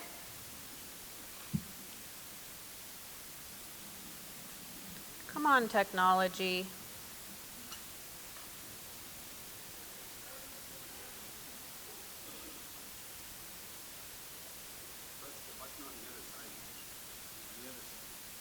This side? This one, on this side. Oh. Yeah. There you go. It was just me. Okay, so the intention this evening then is I want to spend some time talking about the band's agricultural benefits claim. And then I want to talk about the band's timber claim, as well as some new claims that we're working on. If you guys were a part of the last assembly, then you would have been exposed to these new claims that we're working on. The T6 annuities claim, the IR 106 timber surrender claim, as well as something called a bombing range claim. So I'll spend a little bit of time just recapping what those claims are about. And then I'm hoping, we could do it one of two ways, right? Each slide is going to be dedicated to one of these claims. So if I go through the slide, that would be a good time to ask me questions regarding that particular claim. Or you can save your questions till the very end. It's up to you. Okay, so the agricultural benefits claim. A lot of people in the room may have heard the term cows and plows, right? So that's like the nickname for this claim, but the actual term is agricultural benefits claim. So just to explain a little bit about what this claim is about, in your treaty, which you understand to be Treaty 6, right? There are certain provisions, certain treaty promises that were to be provided to your nation when you sign treaty when you got your reserve land, and when you showed an interest in cultivating the land. So literally we're talking about seeds for growing things, right? We're talking about cows and plows, and in some instances horses and pigs.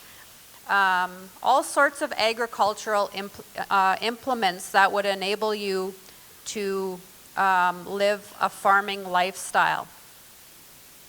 So part of your treaty, one of the goals of your treaty and of the Crown was to kind of turn your people into farmers, right? And that's why you see these treaty promises in your treaty. That was never the goal of your nation. If you look at your history, your people always wanted to maintain, that the life that consisted of hunting, trapping, gathering, that sort of thing. You wanted to live the same way that you lived before treaty was entered into. And so farming and agriculture was meant to just be a supplement to your lifestyle. It was meant to assist you when you needed it, something to fall back on. And so what we have learned is that, and your research tells us this, that a lot of these farming implements were not provided to your nation like they were supposed to be. And so for that reason, we filed a claim.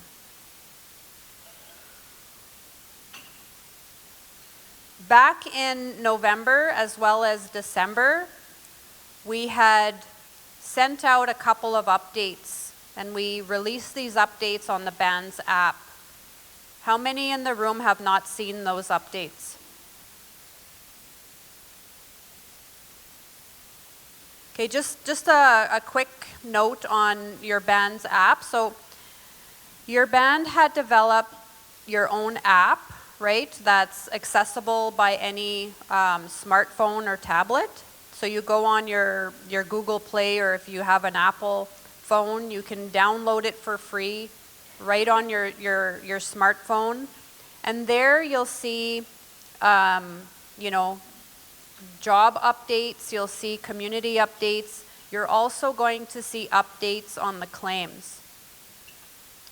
So for reasons pertaining to confidentiality, we can't just go and post these updates on social media because we have no way of controlling the audience on there.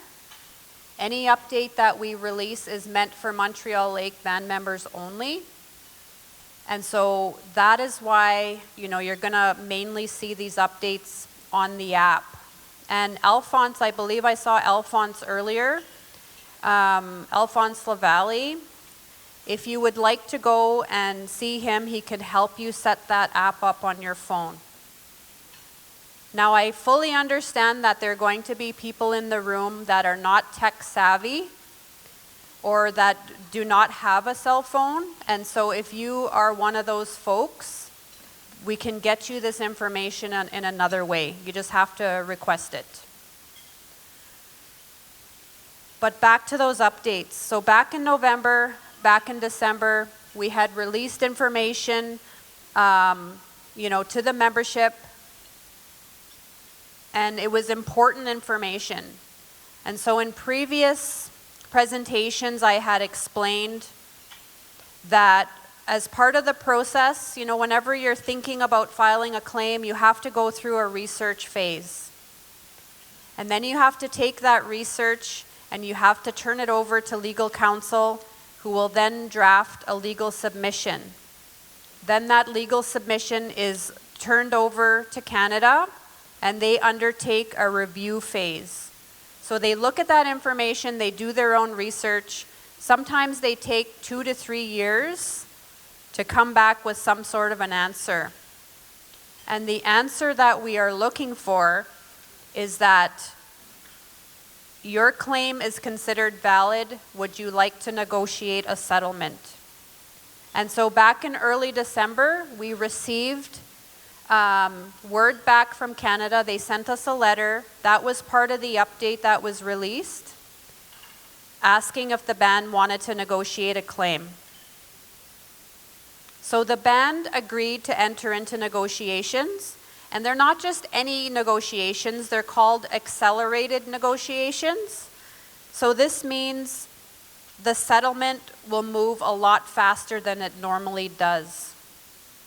So negotiations can take as little as 3 to 6 months before the community goes to a vote. So we released that update back in December. At that time as well, we had advised that your chief and council had appointed a negotiation team, which mainly consists of the chief and council as well as the band manager and myself. And they had also at the same time appointed Irma Murdoch as your lead negotiator for that claim. A lot of you are probably familiar with Irma. She's a band member, of course. She's also a former band manager for your nation, and she's got a ton of negotiation experience.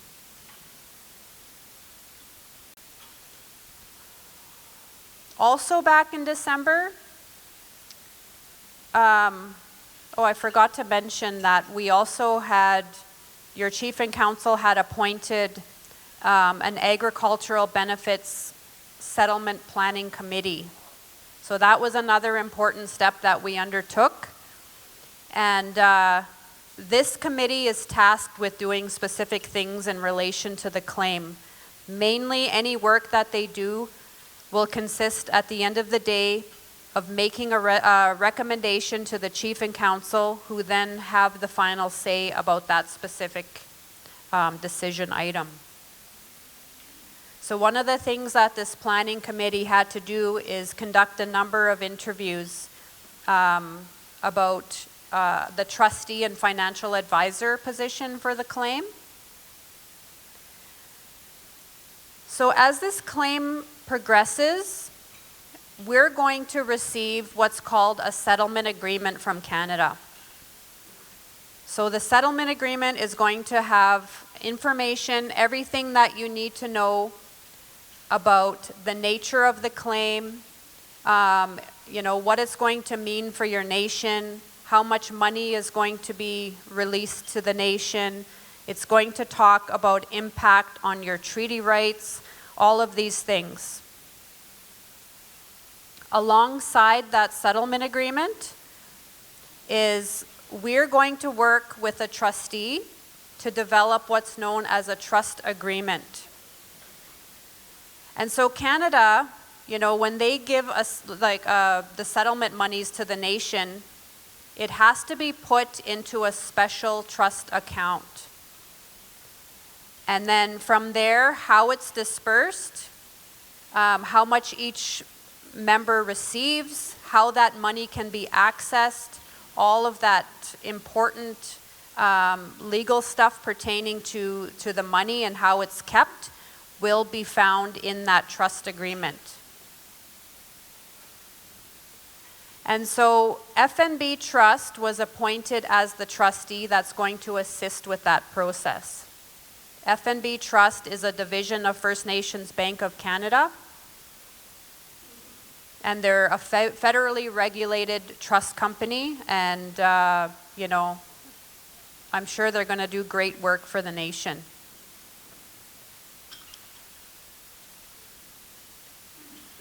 So back in December and then in early January, the Settlement Planning Committee and your Chief and Council already started meeting with FNB Trust to start developing that trust agreement. So all of this work in the background has been going on while we were waiting for that letter from Canada to come in.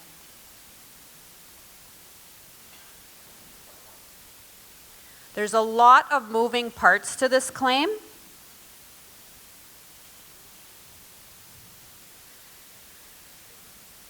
And so we're trying to do things, correctly and as slowly as possible. And at the end of the day, it's going to involve each member of the nation.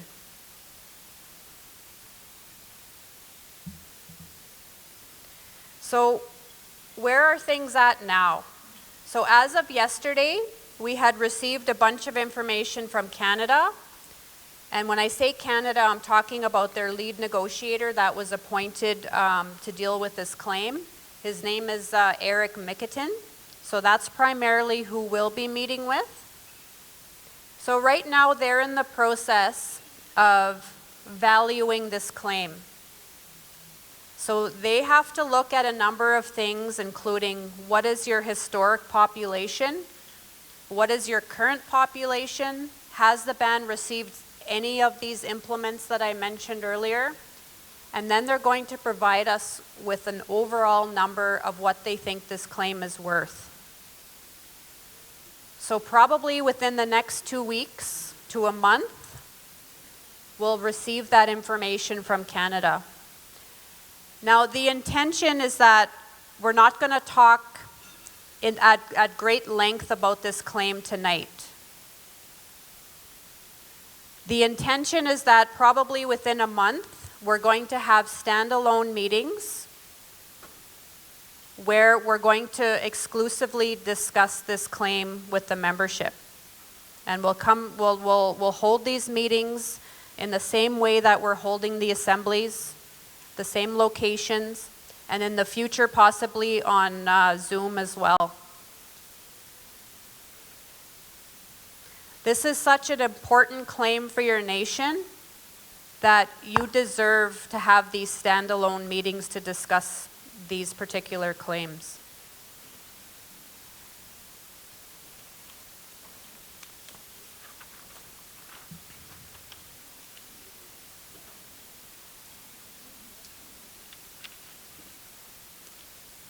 So again, I mean, we can only guess at this point what this claim may be worth. We can't stand here today and tell you, you know, this is what each member is going to receive. You're going to be a part of that decision-making process. So it's really early on, but give us about another month and we should probably have some more information to report.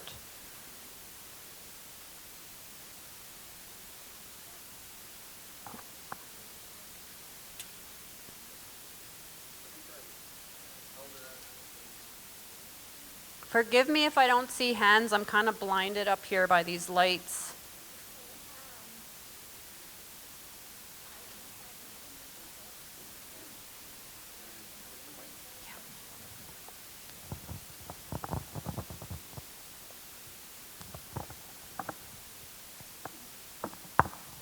Specifically, I'm talking about my great-grandchild, whom I have kept since he was 6 years old when his mother passed away. And I understand from the chief that he would be entitled to a portion of the cows and plows windfall. How old must he be, or how old must a child be before they get to see their money? Is it put in trust when it comes out for them? Or what happens to the kids' money?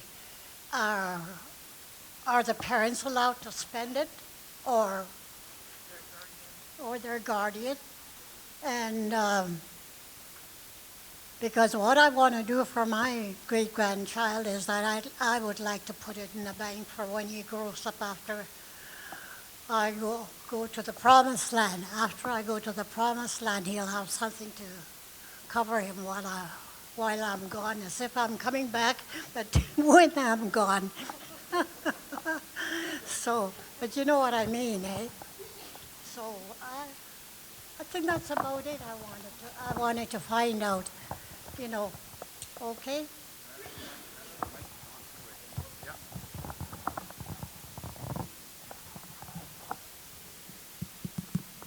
Okay. That is a very excellent question. Did everybody hear her question then?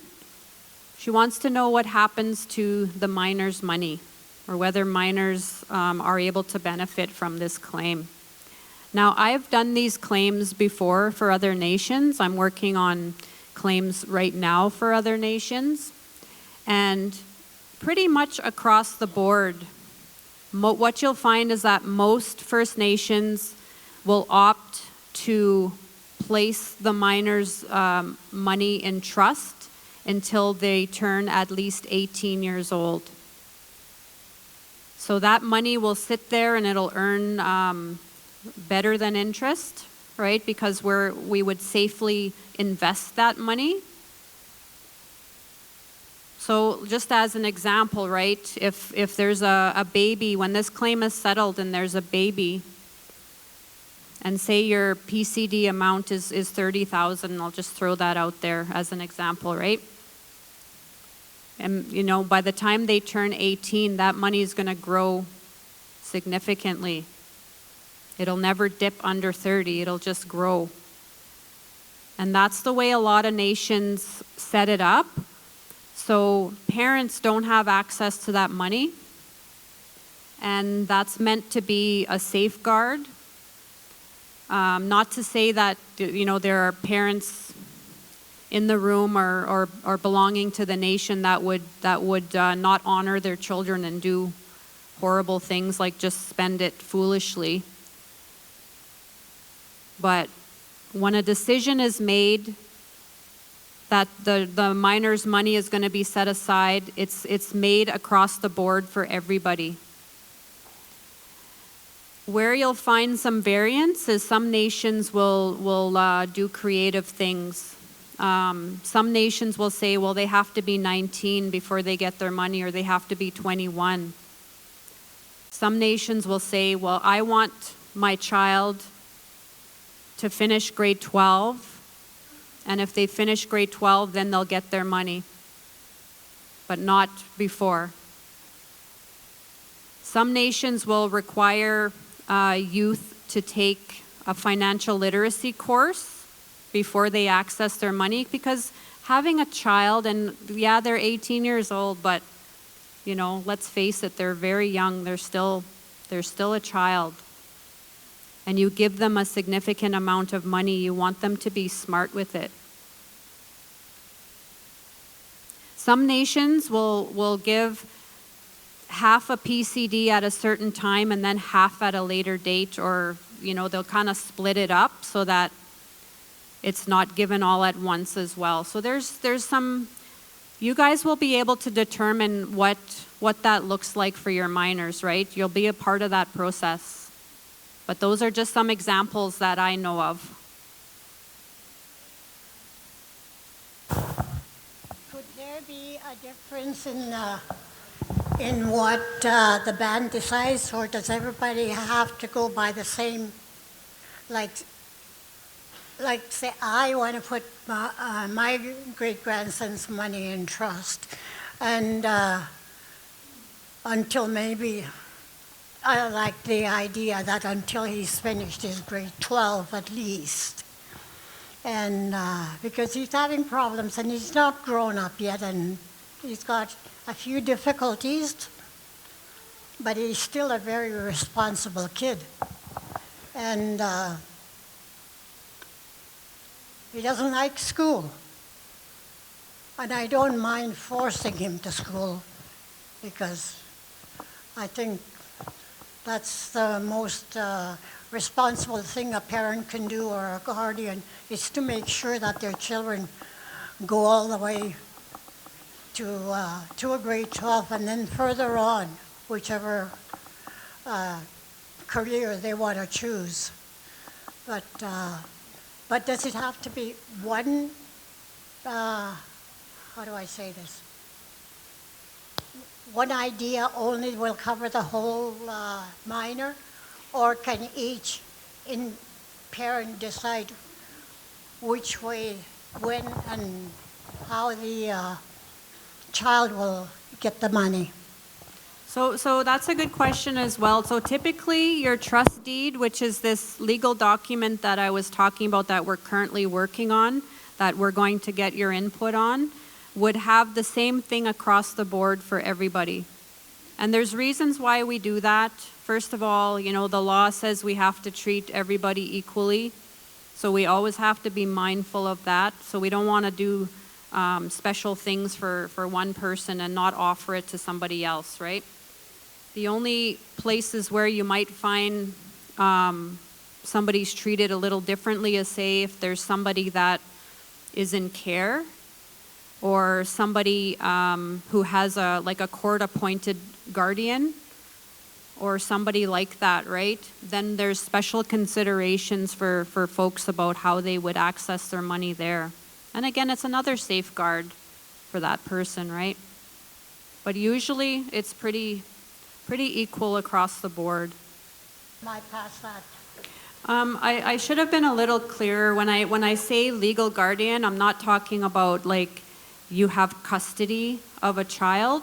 I'm talking about a situation where, you know, somebody may have been placed in a home because they need special care. Maybe they have dementia, as an example, right? Or there's a child that has developmental disabilities, right? And they need somebody to make decisions on their behalf. So it's very different than custody, the types of things that I'm talking about. So do ADHD count with that? No, not unless, you know, the person is unable to make decisions for themselves. Okay. ADHD, typically people can still make decisions, right?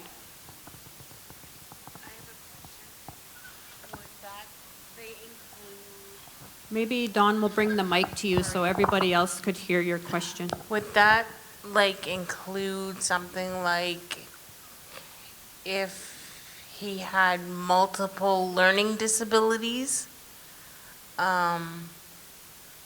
Like, not that he can't say yes and no, he can, but like, for example, his math skills he struggles with that. So, could they, you know, if there was proof that he was significantly needing help with things like that,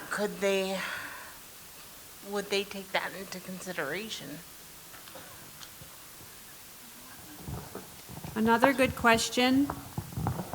So the test that, you know, the trustee would typically look at is, can they understand right from wrong? Can they understand the decisions that they're making or that they're asked to make? And if the answer is yes, then they'll be able to access their own funds and do with them as they see fit. But if there are questions surrounding that, oftentimes the trustee will have a person flagged for that very reason, right? And it could mean that in order for that person to access their funds, they'll have to get clearance from a doctor saying that they are able to, they have the capacity to accept those funds, right? So it's really difficult for me to say in every situation. I'm not a doctor, and nor did I ever want to be. And so those types of questions are going to have to be left to the professionals. But sometimes those things are already in place. Somebody has power of attorney or a public guardianship over somebody, right? And we already know that that's the situation. Those are the simpler examples of where that's warranted.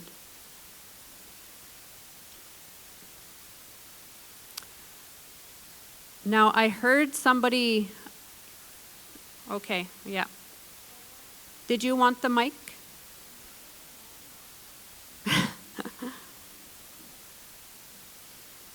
Did everybody hear that? So the question was, how could this affect our treaties? That's a very, very important question, and we're going to have to look very closely at that once we receive a copy of Canada's settlement agreement. I've seen these agreements before. The agreements that I've seen will likely be very similar to what they're going to present to Montreal Lake. And we're going to examine all of those clauses and talk about what they might mean and what they don't mean. Now, right now, there's a lot of chatter out there you know, especially on social media. We've all seen the TikToks, we've all seen, you know, the YouTube videos talking about this very question. And the concern out there is that we're going to be signing away a treaty right. Now, from Canada's perspective, let's start there, right? Canada is going to say, and it says right in the settlement agreement that this is not going to affect your treaty rights. It's not going to take away your treaty rights or any of that. There's language in the settlement agreement that says just that. And from Canada's perspective, they are honoring a treaty right that, you know, they never fulfilled when they were supposed to. They were supposed to give you all of those agricultural implements when you signed treaty, when you signed your adhesion to treaty. And they didn't do that. And the best way that they're offering to do that is instead of giving you an actual cow or giving you a hoe or seeds or all of those tools, they're putting it into dollars and they're giving it to you in the form of compensation.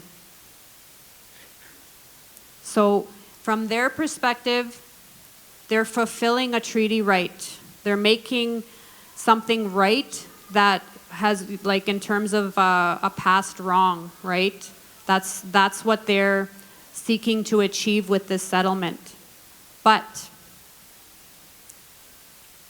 the thing is, Canada also considers agricultural benefits to be a one-time benefit. So if you ask Canada, they say, we were supposed to give you these things when you signed treaty and moved on to your reserve and showed an interest in cultivation. We weren't supposed to give it to you every year for forever, just like the $5 that you receive every year. Or ammunition and twine, right? Those are annual benefits that you're to receive in perpetuity forever. But they say cows and plows is a one-time thing. So if you settle this claim, you cannot come back and say, well, I wasn't happy with the compensation. I think we should have got more.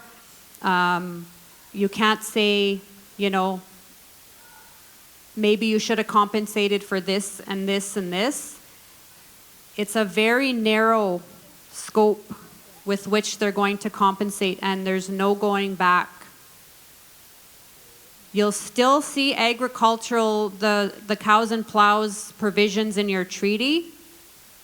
They're not going to magically erase that, but they're taking away your ability to ever sue them for this ever again. So that's the kind of thing, the kind of frank discussion we're going to have when we get a copy of that settlement agreement, because I'm going to show you each and every one of those clauses, and we're going to talk about whether you're comfortable settling the claim. I'm not here to convince you to settle that claim. I'm here to give you all the information that you need, and I want you to make that decision yourself with a yes or a no. A follow-up question, thank you. Negotiations are to determine what the settlement amount, if it's a yes. How can a certain amount, for example, 30,000 already be put out saying that that's what people are receiving if negotiations are not completed? So right now, we don't know, when Canada offers to settle these cows and plows claims, what they do is they say, we're going to offer a blanket overall amount to the nation. They don't say this is how much each person is going to get. There's actually nothing in the settlement agreement that says that each person is supposed to receive anything. That decision is left up to you guys, the nation. Canada, in determining that overall amount, they have a formula, and it's the same formula that they've been using for all the other treaty areas except Treaty 8. Treaty 8's my own treaty. They used a slightly different formula there. But what you'll find, and we're going to show you these formulas. We're going to show you all of that information once we receive it. It already started to trickle in as of yesterday. But Canada will say they have a report. So they've done a study, and they say this is how much those agricultural benefits were worth when treaty was signed. And because of inflation and all sorts of other things, they say this is what it's worth today. And then they multiply that by your population. And even that gets tricky. They use 2/3 modern population and 1/3 historic population. So that's what I mean when I say there's a specific formula. So negotiations, we might negotiate on what those population numbers should look like. That might be an item for negotiation. We also might negotiate on, because they'll try to deduct from your settlement if there's evidence that you received some of these implements in the past. And with Montreal Lake, there is evidence that you did receive like at least one thing.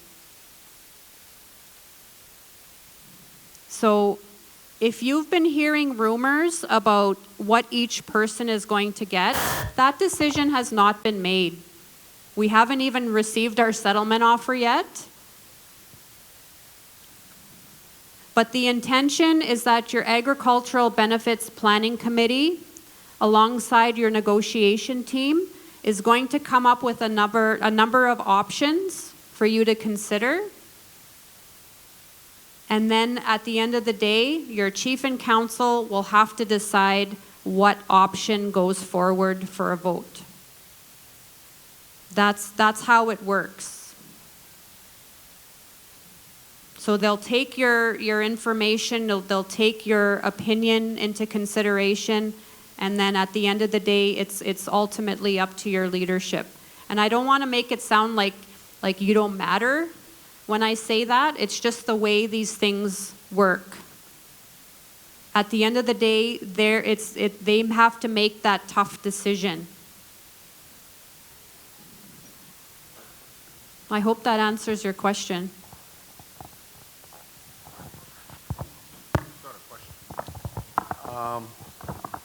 Do we when we get our cows and plows, do we get 10% of it at first to see what we're going to spend our money on, and then 90% after, so that we can be responsible? Is that going to happen?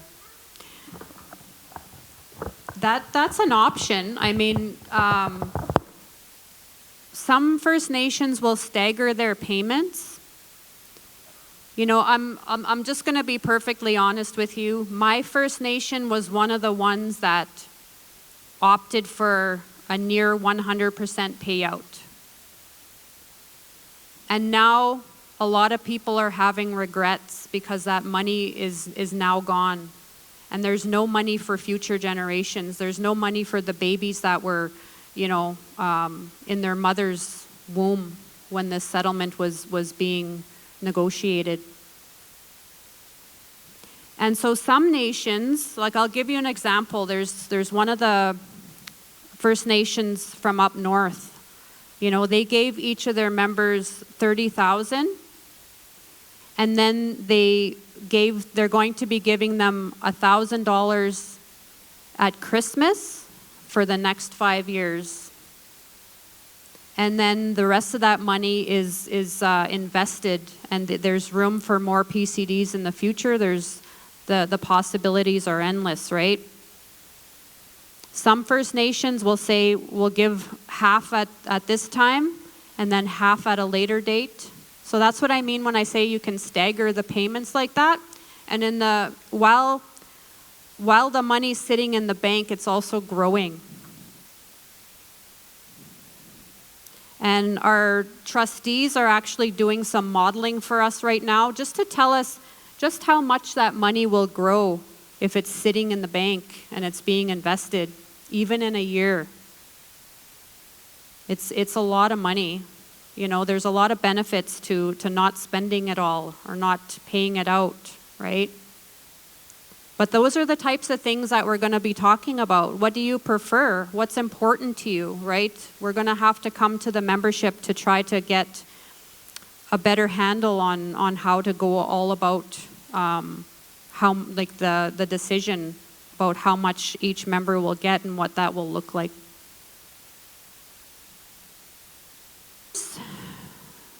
We're going to have to talk about that as well. There's nothing in the settlement agreement that talks about that. So Canada, what they try to do is they'll present you with a settlement agreement. They'll say, this is how much we're getting, this is what it's for, these are the rules about how you can't ever sue us ever again for this. This is how the voting has to take place. These are all the legal requirements, but they'll never say, this is what you do with the money. They'll never say who's going to benefit from it. Those decisions are internal, and it's none of their business. And they'll gladly say that. It's not our concern. And in fact, if they started saying, you know, these are who's supposed to receive it and when, they could probably be sued for that. So we're going to have to have that conversation about whether we have these cutoff provisions.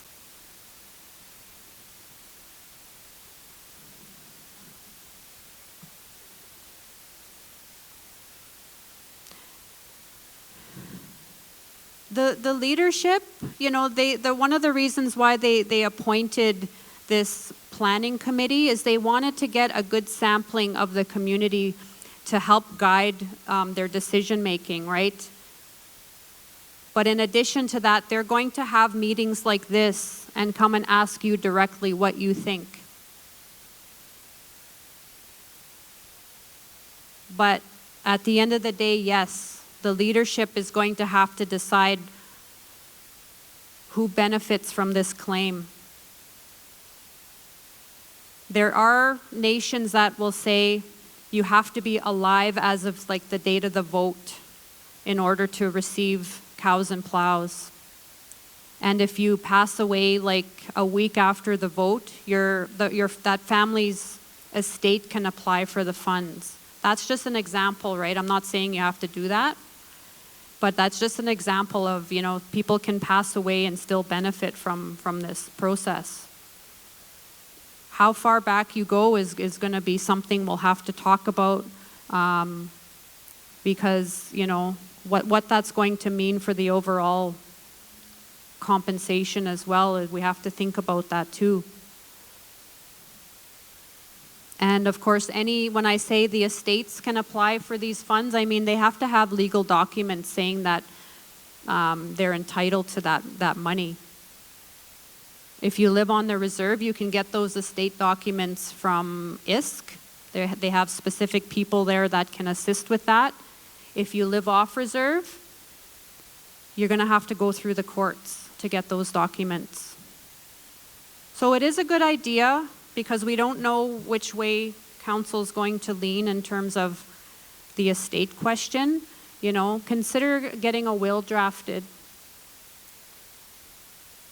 That would really help things in the future if something ever happened, right? Let your wishes be known. That's what a will is for, right? It's what you want to be, what you want to do with your property. And even your wishes, you know, like even your funeral wishes, you can go in a will. Yeah, she's asking about the dirty water money. So that's what we call it in my community. The Tudze claim is what we call it. And typically, that there's special criteria for that. My understanding is the claim period has passed for that, and I have absolutely no involvement in those claims. They have 2 law firms that have the exclusive right to work on those claims, and it doesn't involve me. I've seen that TikTok, and I don't know that exists. I would say no. There is an overall trust that deals with Indian monies that comes in. Like say if somebody's leasing their reserve lands, those lease monies don't go directly to the band. They get paid into the band's revenue account. Then there's this big trust account that sits there, and nations can draw from that. They apply for their own money, essentially. There may be some unclaimed funds out there, just like estate funds, or I know even the federal government has an unclaimed funds department. Jordan's principle is a totally different creature from all of that. And I've seen that TikTok. It's been sent to me numerous times, and I don't know that there's a trust fund that exists. If there was, we would have all jumped on that bandwagon already, right? Myself included. Are we okay to move on? So, again, look for those meeting updates because they're going to happen real soon.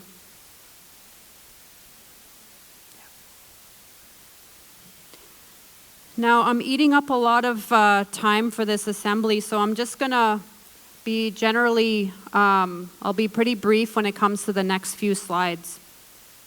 So at previous assemblies, I had come and spoken to you about the timber claim.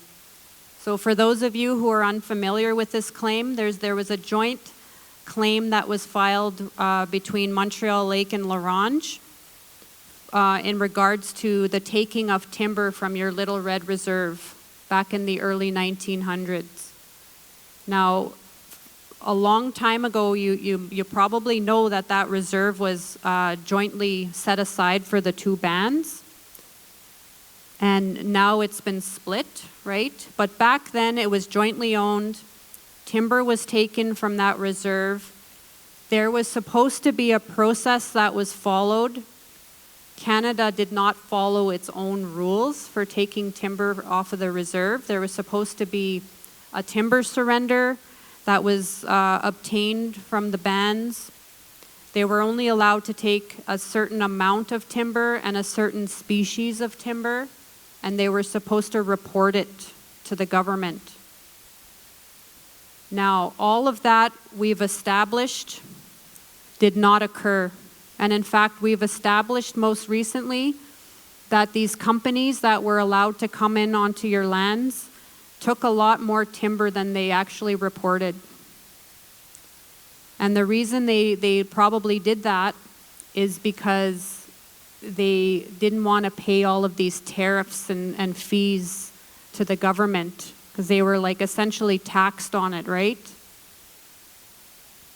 And these are the same companies that came in to Sturgeon Lake, you know, essentially your neighbors to Little Red, and did the same thing. They underreported, they intentionally underreported the amount of timber that was taken. So we are currently before the Specific Claims Tribunal, which is a lot like a court process. And we're on the final phase of this claim. So we've established that it was a valid claim. We've established how much timber was likely taken from the reserve. And now we're trying to figure out what compensation should be paid to the bands. So in the last maybe 7 months, the bands have hired 2 expert economists that are doing a report, and they're going to say exactly what they think this claim is worth. Canada is doing the same thing because we're very far apart on things. They're not just going to agree with our numbers, right? They're going to have their own numbers. And then we're going to go back to the tribunal for a final hearing. And then at the end of the day, the judge is going to decide what the compensation should be. So we're waiting for these reports to be done, and in July, we have to report back to the tribunal on whether we're ready to go to that final phase. So there will be another settlement coming down the pipe with the timber claim. And again, as soon as we learn more, we'll report to the membership on that. Does anyone have any questions about the timber claim? So the question is, does Little Red just get to benefit from the timber claim because it happened on Little Red? And the response to that is the whole of Montreal Lake is going to benefit from that. because it was set aside for Montreal Lake members. There was no separate band at that time. There was just a separate piece of land. And so any compensation that's paid is going to be paid to Montreal Lake and La Ronge. Well, I mean, a long time ago, this claim started a long time ago before I started working for the band. It's actually gone through several different law firms before it hit my table. And so it could have very well been called that. And there were, there was some chatter about some infighting between the two bands, probably a year and a half ago, I directly asked that question to La Ronge's lawyer. I basically asked, are we going to have a fight about the compensation? They said they never heard, there's no indication that they're going to ask for a higher amount. And we're going to fight it if they do. We're going to fight for equal compensation for Montreal Lake.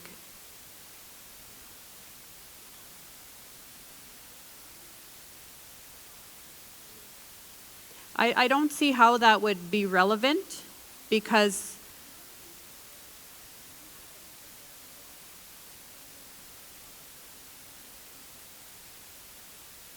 that Montreal Lake should get more. I kind of heard the opposite when I was told about some of these rumors. I heard that, maybe La Ronge had a little more people living there at the time, but where the timber was taken was on Montreal Lake lands. And so, do we really want to get into a fight about, who was living where and how much timber was taken from each reserve? I think we should just be fair and split it down the middle. But if that fight ever arises, we'll let you know. We'll need some backup.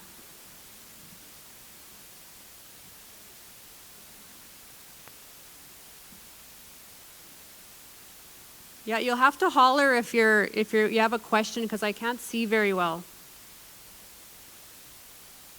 Okay. Does anyone remember me talking about the annuities claim at the last Assemblies? So I had explained at the time that the band is actually researching this claim as we speak. It hasn't been filed. It's one in the works.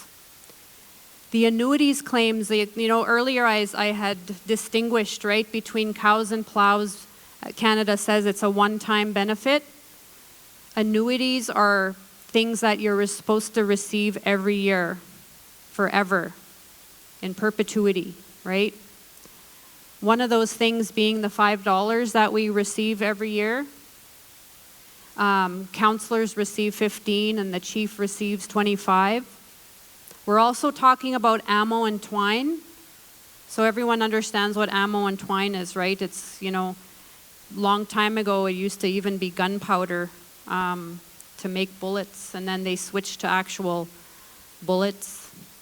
Twine used to be materials for making fishing nets, then they switched to actual fishing nets. Those are things, even though the band had settled a claim for ammo and twine for the past, you still are entitled to receive that every year forever. Another thing that's typically counted with annuities claims are the clothing allowance. So when you have your election, your chief and council receive money from ISK for suitable clothing. And it's kind of something that's always been done. I always say they must not have appreciated our buckskin and wanted us to switch to a suit and a tie. So that's not something that they receive every year. They receive that maybe every 3 years. So that suit has to last for 3 years. A lot of bands all across Canada and the various treaty areas, they're filing claims on annuities. And the main basis for it is they're saying that $5 that we receive every year it's embarrassing. You can't do anything with that. And perhaps that should be brought up to today's dollars and into like something that's fair and reasonable. You may have heard about the Robinson Treaties, the Robinson-Huron folks out east. They had settled a very significant claim on this very question. Now, in their treaty, they had what's called an escalation clause, which gave them the right to bring that up to today's dollars. So they kind of distinguish it from our treaties, but in all sorts of treaty areas, they've filed claims. I'm actually negotiating a claim in Treaty 8 on this. And so we thought, why should Montreal Lake be left behind? And so we're working on the research, and we're going to file a claim as soon as that's done, and we'll see where that takes us. But in my experience, these claims have been pretty significant. Yeah, that's one of the things, right? We're talking about, we want compensation for not bringing it up to from $5 to today's dollars ever since treaty was signed till today, not just what it's worth today. And so, these claims are worth millions and millions of dollars. The Robinson-Huron, do the bands benefit from foreign investments? I don't think directly. When you have a settlement, I agree.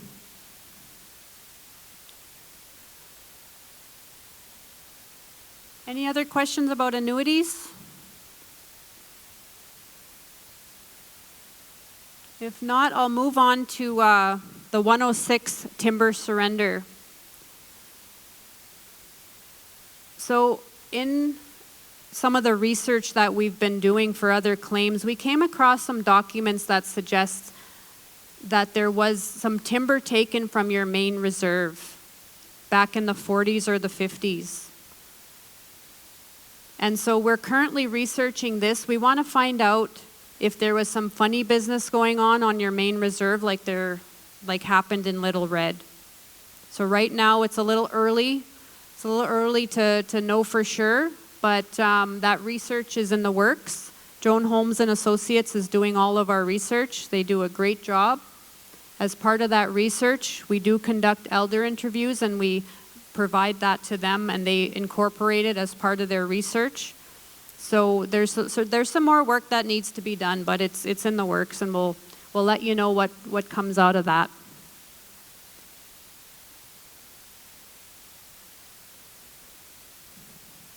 Okay, I think this is the last claim.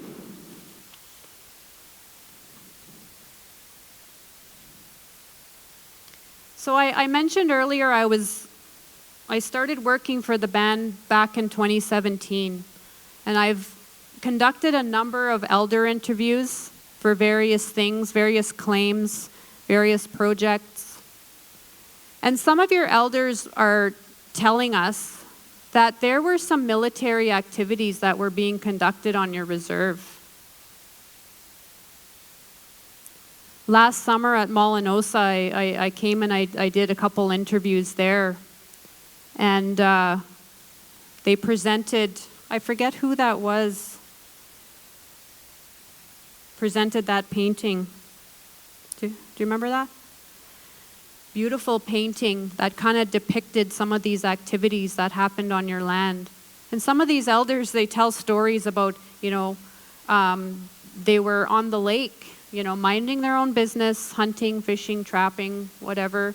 And there was like something whizzing by their head. They don't know if it was bullets or bombs or what.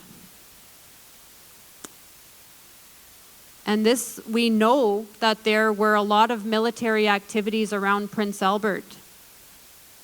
So we know that there's probably a lot of truth to this. Why is it significant? Because in other jurisdictions, There are other bands that this happened to that are filing claims because, number one, they didn't get permission to do that. Number two, it was dangerous. Number three, it's still dangerous because these bands that I'm talking about, they'll be out walking on their lands and they'll find like bombs that, you know, they would just need to be disturbed and they could go off at any moment. Not to mention the contamination of the lands. And so at some point we're going to have to look at that. We're going to have to conduct some testing, figure out, you know, what actually transpired, what they were doing, did they get permission, what's the impact on the land, are you safe on your own lands? So there was an Alberta band, and they actually provided consent for these guys to come onto their lands, but they didn't say, leave us your garbage. And so I think they settled that one for over $80 million. So it's just something else that we're looking into. And again, like the other claims, I'll report on anything that we learn, probably at the next assembly. Does anyone have any questions about this one? Or do you know of anybody who we should be interviewing? Yeah, and that's part of what we're looking at, right? It's not just, when we file these claims, it's not just, at the end of the day, yeah, it does come down to money in a lot of instances, but not always. Sometimes you want an apology. Sometimes you want the right to purchase more land with your compensation. Sometimes it's about the environment. You know, and so we do try to look at all of these factors when we research these claims. I mean, I don't know that they would calculate it in that manner. They might even lie about what they did there, right? They might not have those precise records. That's part of the research. Our researcher is digging into all of that information. So it's when we do claims like this, we don't typically say, well, we want this amount of money for each bomb that was dropped. It's more about how did that impact the nation? What should it cost Canada that they didn't get our consent? All of these things, right, factor in. It's not really on that piecemeal basis like that. Although it is when it comes to the timber claim in some instances. I don't think that I've seen any specific information about clear cutting of medicinal plants. It was only really focused on how much timber was taken and what species of timber was taken. That was the focus of the claim. I'm not saying that doesn't matter. You know, trust me, I know that matters. I was born and raised in an Indigenous community, right? But sometimes these claims are really, really focused and narrow.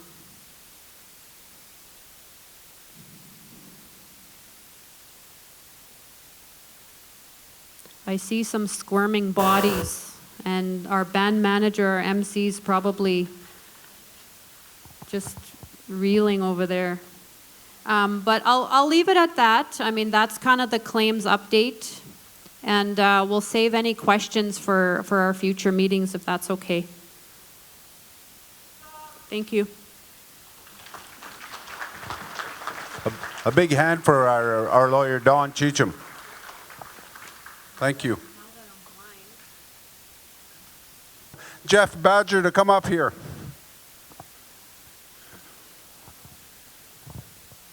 You want to use that one or this one? I'll use this one. Yeah, that's what's the latest?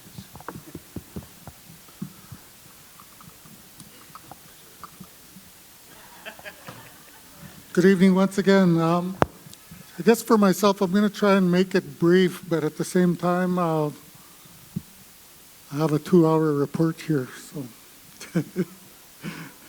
just kidding.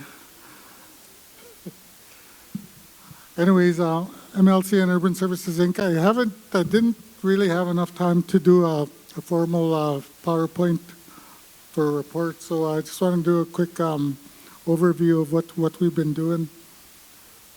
Just recently, we did a call out for board of directors, and we have a full board of directors. And like for myself, prior to elections, I was the chairman of the board, and since then, like prior to that, we also had a terms of reference that we put in place, which we need to present to members at some point. But you know, moving forward, we had a fallout with a couple of our board members. We had Arnold Nadahow and Shirley Henderson as part of our board, and they played a huge role in the development of Urban Services Inc. And we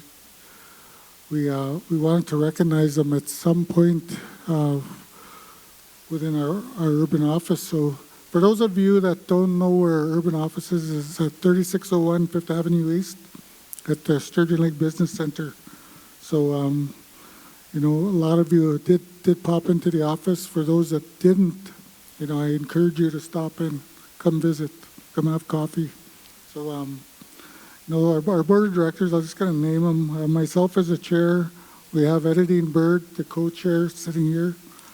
Eldon Henderson, secretary. Randy Scogan, board member. Larry Burgess was previously a board member. He rejoined the board of directors. Eileen Bell and Alphonse Lavallee. We haven't had our first board meeting since we did our selection of the new board members, but you know, there's a lot of work that needs to take place in the coming months here. So that there's going to be some meetings taking place, and one of the big tasks that needs to happen right away is our terms of reference needs to be updated. When the terms of reference were drafted up, it only reflected one urban band councillor. So we need to change the terms of reference to reflect 2 band councillors now. So, and there's also the question of can a sitting band councillor sit on as chair and secretary? So as you can see, Eldon and myself are both on the board. So we need permission to stay on the board, or if it's recommended that we step away, that's also a recommendation that we need to seek. So moving forward, like I said, we have our website. We've done a lot of work. We got our website. We had some previous board members that played a huge role in the development of where we're sitting today, and I want to acknowledge them too. We have Diana Ross that played a big role, and Charlotte Ross. You know, they helped us develop and get to where we are, and you know, without them, we'd probably be a little bit further behind. So we've called on some consultants over the months, and right now today we're working with some consultants in Alberta that helped us with a youth program, and we have Levi Nelson that's going to be doing a report on the youth program for Urban Services. So I won't say too much about the youth program, so I'll leave that to Levi. He's got all the details. But we also have another portion of Jordan's principle, which is Gloria and Flora. Gloria operates the social program of Jordan's principle, and just this fiscal year, and it takes a lot of work to what Gloria is doing. She brought in $2.5 million alone just this year.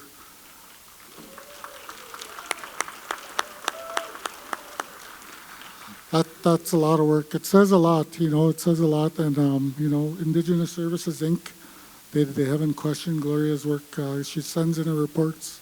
She, you she's accounted for every dollar that she's brought in as well.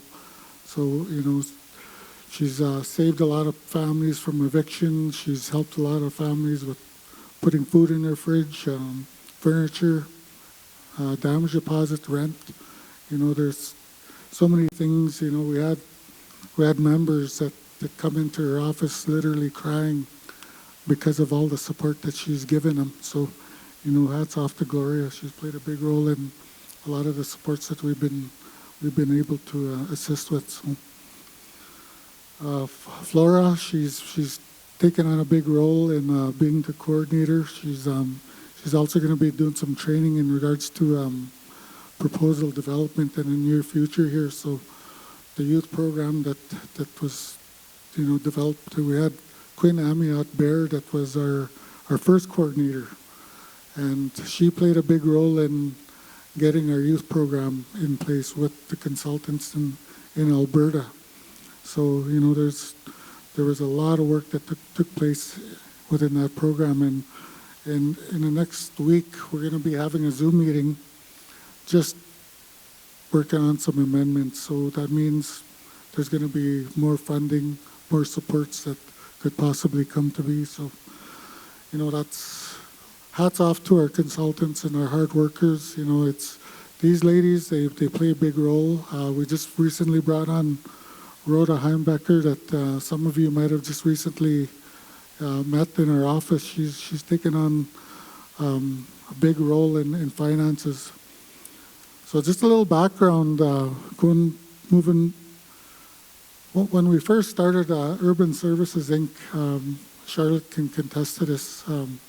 I played many roles in establishing urban services. I literally worked out of my home office to do budgets and seek funding and submit proposals and all that. So there was a lot of work and a lot of behind the scenes duties that we all did together, and it was phone calls, emails, late nights. There was a lot of things behind the scenes that people don't see and don't hear about. So it was a lot of lobbying, and at the end of the day, it was our leadership since the day Urban Services started to date. It was our leadership that played a big role in getting us to where we're at today and supporting the members that we've supported throughout the time that we've been in operation. So moving forward, the needs of officer members are very great. They're very high. They're very challenging. We have members that are spread out across the province that we've been supporting from Larange, Malnosa, Timber Bay, Wahkwin, Prince Albert, Saskatoon, and Regina, and out of province. So you look at that demographics that we've been operating. And one of the things we wanted to do was we wanted to stick a big map across our office wall and just pinpoint all the members that we have in every area that we've supported. So we've had a lot of inquiries in a lot of different areas, a lot of challenges, some grievances, some growing pains as well. Sometimes we're not going to make everybody happy. Sometimes we're going to do some good things, but we also gotta keep in mind that we have to work with the province. We have to work with the municipality.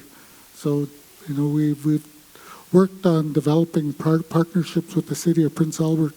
So we worked on a city proposal that consists of Montreal Lake, MLC and Urban Services Inc., and the city of Prince Albert. So that city proposal was going to be geared towards economic development. So economic development is going to be huge moving forward for the nation. I know we had a report on MLBV, but I also feel that we can do bigger and better things together. We look at our urban office, just for an example. The amount of money that we spend on rent. So if we were to do that for the next 10 years, we can probably calculate the number of funding that we're going to throw away. We're going to be paying somebody else's mortgage. So why don't we put in a plan, a proposal, a business plan, put something together where we can present a membership, where we can do a long-term investment in purchasing our own building. How's that going to look? Daycare, housing office, urban child and family. These are things that we're working on right now. And right now, just a little update on urban housing. We've been working with the city. We've been trying to, figure out a path to accommodate our officer members with urban housing. And we look at 4 or 5 different components. You got low-income housing, you got houselessness, you got elders, you got home ownership, and you got student housing. These are 5 needs in the off-reserve setting for housing that we can invest in our own off-reserve housing program. We have members that worked in these fields for years. Why not utilize them and put them to work and get them to manage their own housing program? So these are plans that we want to move forward on. So there's discussions that are taking place.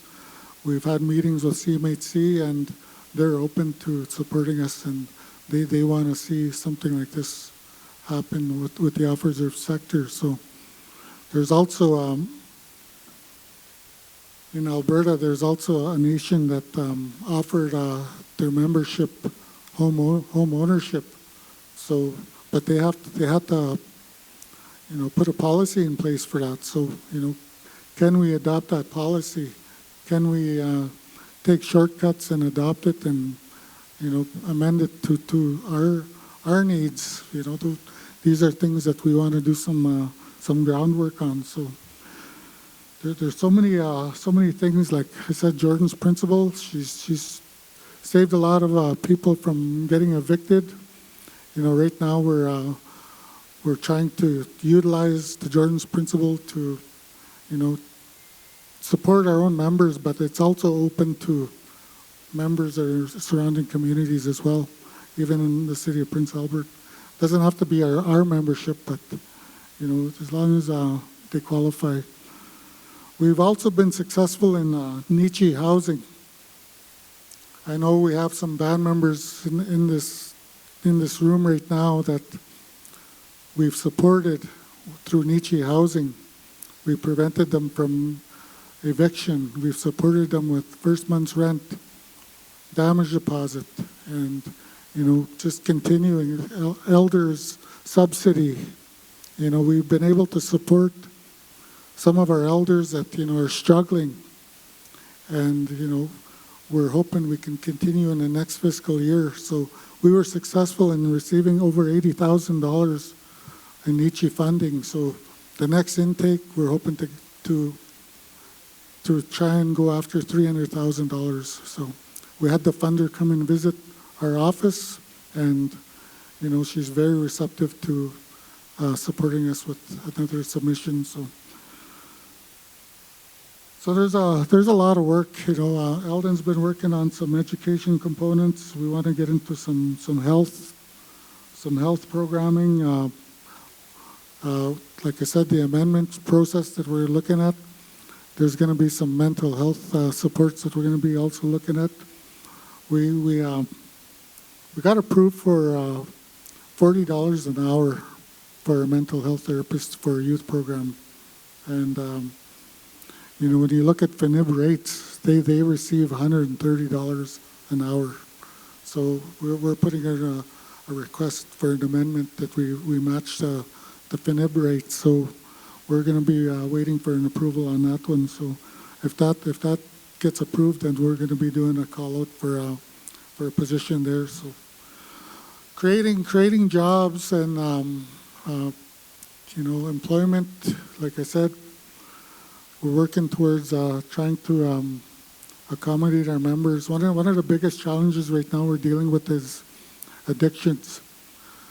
Addictions is really hurting our people, and our our first coordinator for Jordan's Principal did a search in the directory, in Prince Albert directory, and found that there was very minimum youth supports in the directory. So that means there's very little for youth. So how can we play a role in working with the city to accommodate that and fill that gap? I know we have our Grand Council. With no disrespect, we wanted to establish this urban services for our own membership, because we know a lot of our members are falling through the cracks of gaining support through Prince Albert Grand Council. And again, I say it again, no disrespect to them. So there's a lot of work that needs to take place, and we want to try and support our members as best we can. So hopefully we can accomplish more in the near future here. So there's going to also be an urban off-reserve urban housing survey that's going to be coming in the new fiscal year. So that survey is going to determine the priority list of what housing needs we're going to be working towards first. So once we get our off-reserve housing off the ground, then that survey is going to support us. So it's also going to help us with funding as well. So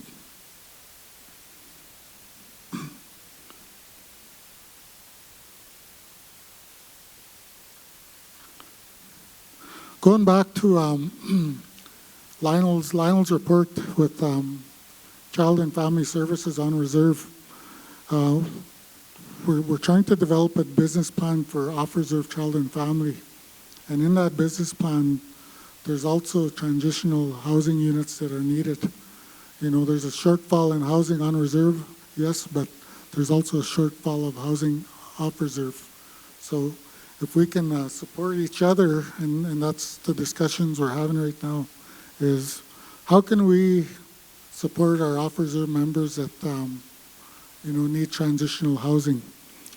So we look at post-majority, aging out 18, youth that are 18, they turn 18, they have nowhere to go. We want to try and support them in providing some post-majority support. So those discussions are taking place right now. They've been in the works. We have consultants, business plan writers, and business proposal writers that are assisting us with that right now. So hopefully we can get some units for post-majority and transitional housing. So Lionel mentioned, he talked about how we need foster parents. We have a lack of foster parents, and they're on reserve. It's very hard for child and family to get support from families on reserve. How can we get that support off reserve? So these are, studies that need to come to be. So we've done surveys in the past, and we're going to need to do some more just to determine where the shortfalls are. So there's been a lot of work in place that to date, and like I said, without the support of your leadership, we wouldn't be where we are today. But there's also a vision of tomorrow that we need to present. But there's some work that needs to be done before that happens. So last night in Saskatoon, Eldon mentioned how we transitioned from a committee to a board of directors.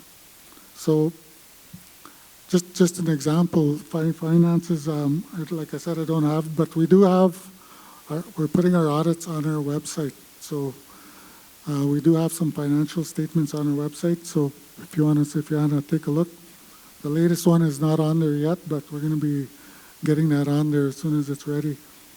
But just for an example, like I mentioned, Eldon did mention the committee transitioning to a board. Annually, the committee operated off a $200,000 budget. And just this year alone, Urban Services, we had an operation,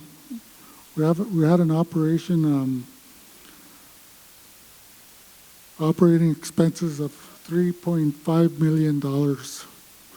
So that's huge. Like that just goes to show the growth of Urban Services and the potential. And we can continue to do more. So later on, at some point, we'd like to have a separate AGM, just presenting all the plans, having the membership, have a voice and saying, this is what we want to see for Urban Services in the future. So we want to try and provide an AGM just for our membership off reserve. So today we're talking about all band programs, so I don't want to get right into depth with our urban service program. So with that, Don, I'm going to cut myself off here, and if you guys have any questions, you guys know where to find me. So hopefully that's good for tonight. Thank you.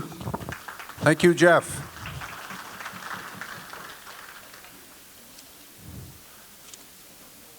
Okay, Gloria, you can make your way up here to do your presentation. I think they're going to slap it on the screen here right away.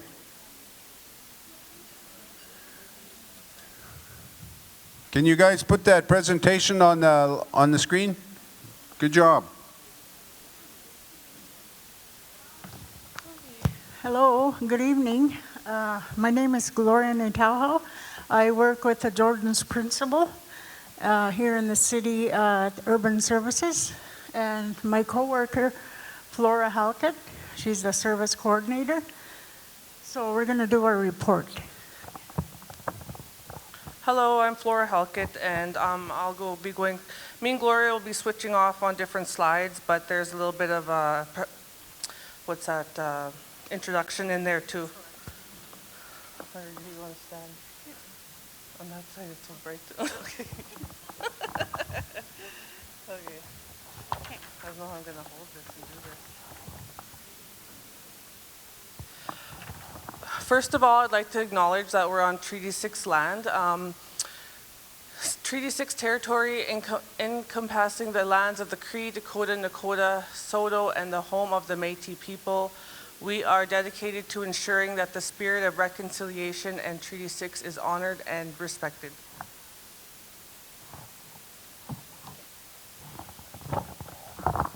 Okay, again, my name is Gloria Natauho. I joined Montreal Lake Urban Services in January of 2023 as the Jordan's Principal's social intake worker. And my role is to work and support the service coordinators and serve as a contact person to help children, youth, and family meet their social needs and supports in a timely manner. I have the authority to fund what is determined to be supportable for the items listed on the information provided by the requester, while staying within the guidelines outlined by ISK. While I do not have the authority to deny requests, I then submit applications to Saskatchewan Region for a final decision.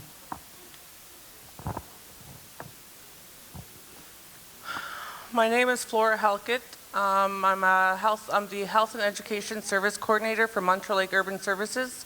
I work side by side with Gloria.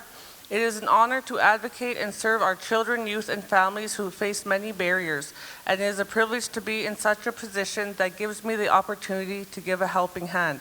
I have a bachelor's degree in Indigenous social work and feel that my social work background has allowed me to play an important role in my position as a Jordan's Principal Service Coordinator.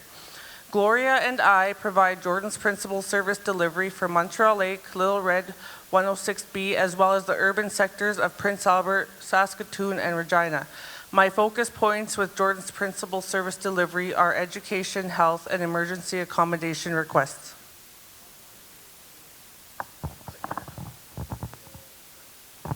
Okay, I'll give you a little bit of background why Jordan's principal is here. It all started with a baby named Jordan River Anderson. He was born, he had a lot of disabilities, and Jordan River Anderson was a young boy from Norway House Cree Nation, Manitoba. He was born in 1999 with multiple disabilities. Due to these disabilities, he spent his first 2.5 years of his life being treated in hospital. His family was separated as the mother stayed with him and his father took care of other siblings back home. He was then cleared to go home, but he would not be returning home.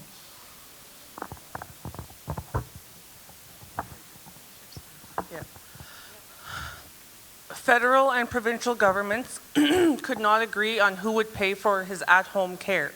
Jordan, being a First Nations child registered to a reserve, would end up waiting for an additional, hold on, I clicked that. Oh.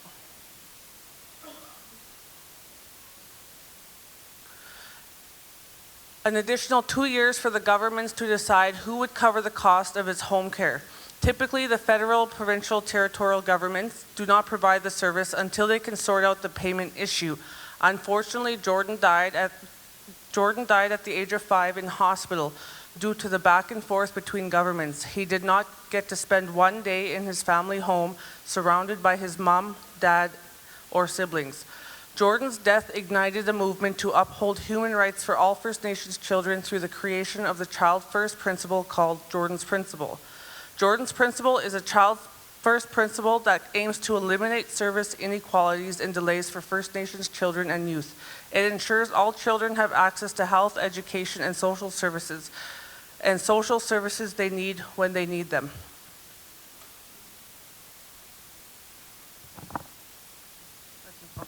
The dollar amount of funding received by Indigenous Service Canada to MLC and Urban Services Inc. speaks for itself when shown. The rise of funding as each month passes reflects the number of clients our office helps. Jordan's principal fiscal year is from March to April. From March 1 year until the next April. For the fiscal year of March 2023 to April 2024, the number of clients helped was 786. The current fiscal year, March 2024 to present, the number of clients is currently at 503. We anticipate that by the end of this fiscal year, being April 2025, the number of clients helped will more than likely have doubled from the previous year. We are receiving new applications every other day, if not every day. Therefore, we estimate our clientele to keep rising.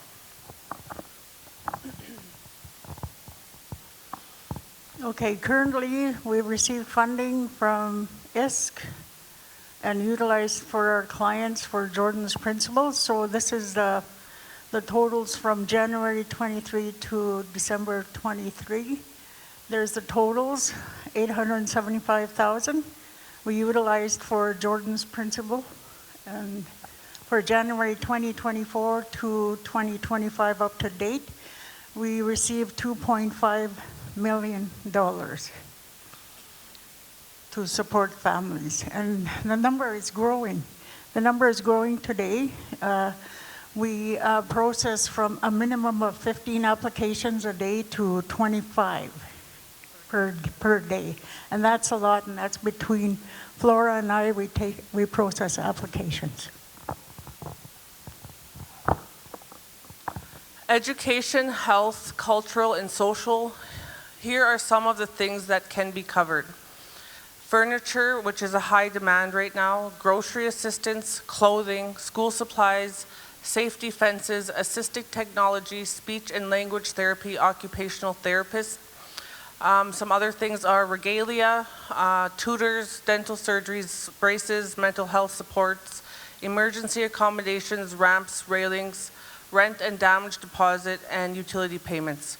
All requests can be decided upon ultimately is based on the unmet need of the child.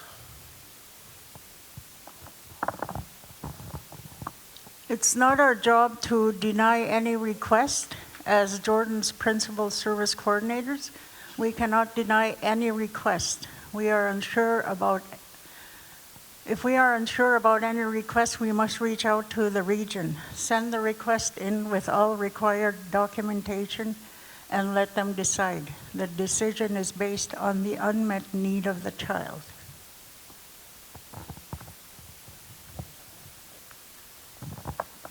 Challenges and barriers in Jordan's principal service delivery. So delays, it could be Gloria sometimes is like if I'm busy doing something, then she's busy with the social part. So she's doing this a lot of the time on her own.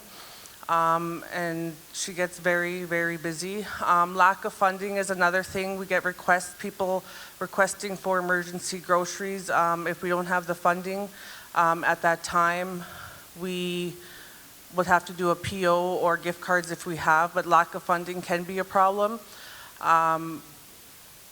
However, with Gloria and doing her reports and requesting when money is about to run out, she's very good at getting the money back on track, getting new funding going. It goes quickly with high amount of clients. Another thing that we deal with, verbal abuse, lateral violence, that can be, you know, I guess it goes with a lot of people in their own work positions. Recommendation letters can be difficult to get. Meals, so when a family goes to a hotel for emergency accommodation, the children that are under 18 are the only ones covered for meals, and those rates go by NIHB rates.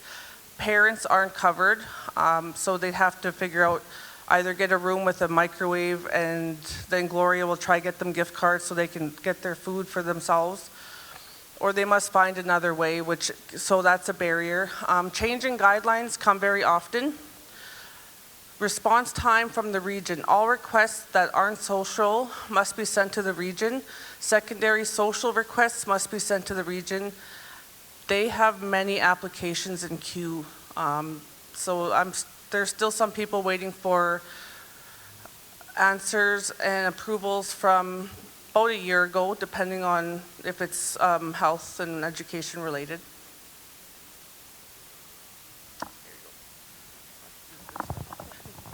Okay, benefits of Jordan's principal service delivery. Although there are barriers, there is nothing compared to being able to help a family in need and in a timely manner. We have had many success stories and many, many grateful clients. Clients have dropped off gifts of gratitude and sent us their praises.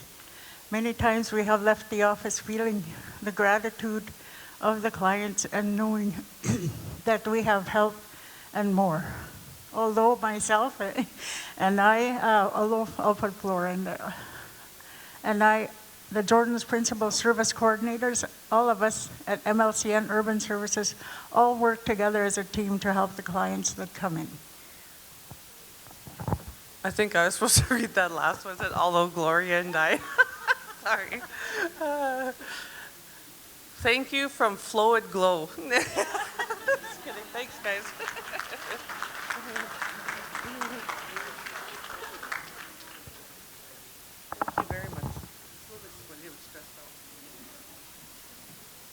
Thank you very much, ladies, and continue the great work you're doing for MLCN. Just to move things along, I'm going to ask Bonnie to come up here, Bonnie LaValle.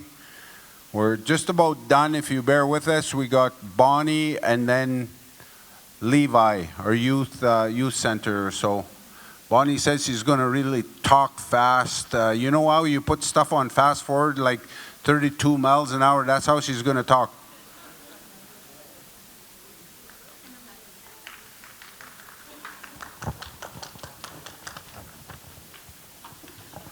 Oh, these lights are bright. Hi, my name is Bonnie LaValle. I'm with the post-secondary program. I can't see that. The Montreal Lake Post-Secondary Program supports our band membership in pursuing post-secondary studies. The students must be enrolled in a program that is of at least 8 months duration. that leads to a certificate, diploma, or degree. For this current academic year, which includes both the fall and winter terms, the post-secondary program received over 100 applications for funding. With the guidance of the post-secondary committee and following the student manual, a combined total of 70 students are receiving funding. Currently, as of today, there are 60 full-time students, meaning that 10 students that have withdrawn from their programs or have been discontinued for various reasons. In addition to the full-time students, there's a total of 13 part-time students where their tuition and books are being covered by the program. Part-time students include the students that are going for their master's and their PhD, or it could also be that the student is taking less than the required number of classes to be considered full-time. For the part-time students, there are 7 students that are in a master's program, and we have 3 that are going for their PhD. In the program report, you will find information on what programs the students are in. A few of the programs are health-related studies, social work, business, education, and justice. Also in the report, you will find a chart of the different locations where our students are located. The majority of the students are in province in either PA, Saskatoon, or Regina. There are also 15 out-of-province students and 2 that are out of country. The beginning of the fall term, we hosted student orientation drop-in sessions in both PA and Saskatoon area.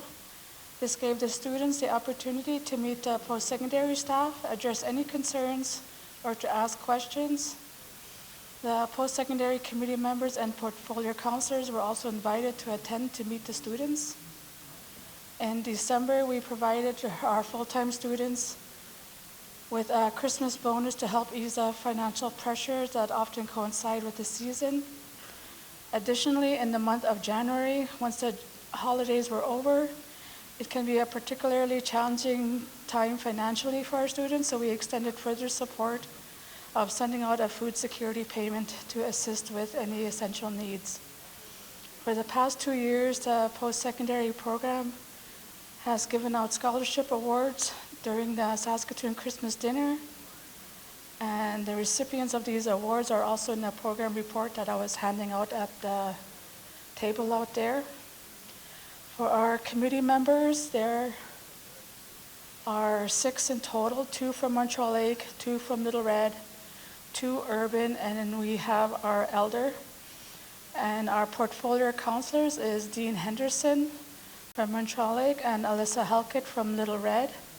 For staff members, it is just myself as the director and Reagan Ballantyne as our student support worker. Thank you.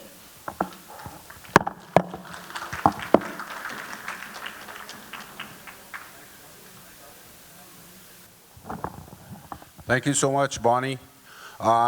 Just so you guys know, tomorrow morning we'll be in Little Red with our community assemblies. So tomorrow at 10 a.m. we'll be in Little Red, and then on Thursday we'll be in Montreal Lake. So there's still 2 more days. Our last presenter for tonight is Levi Nelson. He's our youth director. So Levi, if you'd come up here. And right after Levi is done, I'm going to make a draw for this mini fridge and the 32-inch TV. So there's 2 more draws, and right after Levi's done his presentation.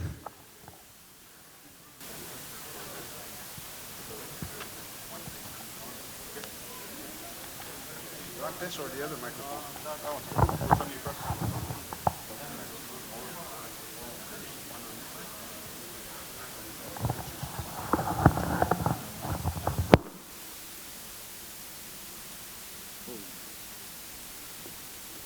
Hi, good evening, everyone. I don't know if everybody grabbed one of these papers when he walked in, but here's my report for, hold on, a little bright up here. My report for the urban sector. not only do I manage the urban, but I manage the Little Red and the Montreal Lake Youth Center. But I started on June 17th in 2024. I pretty much, it's pretty much the same thing I was doing like with sports and rec, but so it was pretty similar to me, the job duties. I was taking on the role as director and coordinator for the urban sector until we hired our coordinator, Destiny Halkett.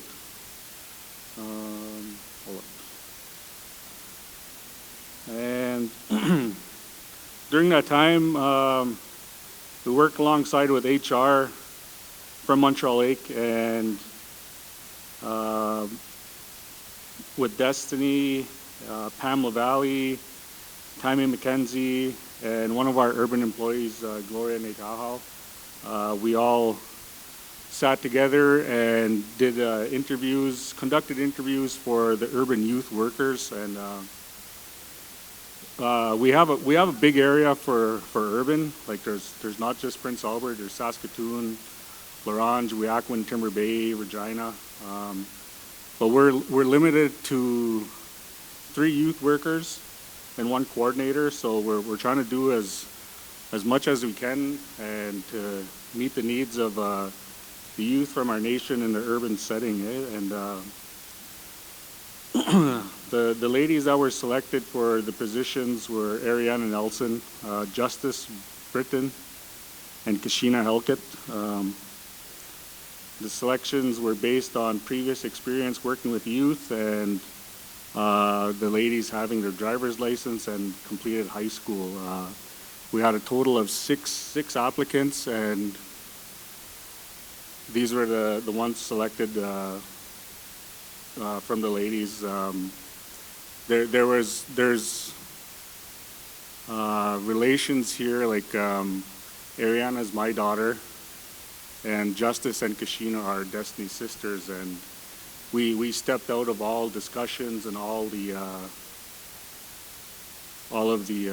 hiring of the girls, and we went with what the 3 ladies, the direction they gave us, and we forwarded it to the urban committee, and they approved it, and ever since then they started in October of 2024, and the list of programs I was tasked with for the urban sector before we hired Destiny were I was asked to coordinate the summer games. It's for a sports and rec event. I took care of all the funds for that week. It was athlete allowance. We did the travel plan. We did purchasing of camping gear, chaperone fees, cook fees, and security fees. And all chaperones and our cooks and security all had to have a clear CPIC and vulnerable sector check before they were actually allowed on site at the games. We did a lot of planning for summer camps at Johnson's Camp and Molinosa Culture Days. We had ceremonial sweats in Molinosa. Was open to all youth and community members. We did a big planning group for a Banff trip, and we took 34 youth to Banff. The kids all, they endured all weather conditions. There was snow, rain, hail, it was hot, and some of the kids, like during the rainstorm, they set their tent up right at the bottom of a hill, and their whole tent filled with water. So after talking with the coordinators at the time, we put them in hotel rooms. It increased our budget, but we had to do it just to keep the kids safe and healthy. Yeah? So I did coordinating of a youth CFL Rough Rider game, Truth and Reconciliation game. We did land-based program. We sent kids out hunting in Porcupine Plain. It was hot weather that week. I think there was like 3 or 4 moose that were harvested out of the big group.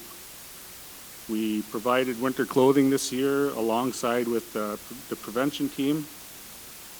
Winter jackets, shoes, boots, ski pants, gloves, toques. But we're having difficulty with a lot of small sizes in those orders. So a lot of the gear was taken back to get bigger sizes, and a lot can't be exchanged. I don't know if it's from their distributor or what they said they can't take a lot of it back. And then at the time too, a lot of the youth were taking like couple sizes bigger than what they needed. So it took a lot of the bigger stuff for the bigger kids and left us with a lot of small gear. Since I've been here, we purchased 2 new vans for the urban program. We also purchased a land-based truck that's being utilized by the 3 centers. They all shared 1/3 of the cost of the truck. We use it for all land-based activities, hunting, fishing, medicine picking, and hauling gear for our camps. This wasn't supposed to be on there. I was modifying my update here, and I added that in just to get some information, and I forgot to take it off. But there's a list of all our vans for the whole program. As you can see here, you have all the serial numbers and everything. So our urban staff have attended a few trainings since they started in October. They attended supporting individuals who endure violent experiences, behavioral management training, ASSIST, which is applied suicide intervention skill training, and we just completed a professional development training for all youth center staff in Edmonton. And so to finish off my report here, with the urban youth center positions filled, we have more youth attending the program. That's planned monthly in Prince Albert and Saskatoon urban area. One of the difficulties we're running into is not having the proper addresses and phone numbers for our urban members. We're using a list that was created a few years ago, but we're updating and collecting information. We need to provide services to the youth urban members. Please keep in mind we have a limited amount of youth workers and more areas to provide these services. With some changes coming up for the urban sector, we are hoping to provide more and offer more jobs in the urban areas within the youth programs. For updates on the program calendar, we post on each center's Facebook page and on the MLCN app and urban services website. And that's it for my report as a coordinator, or manager, sorry. And if you have any questions, ask away.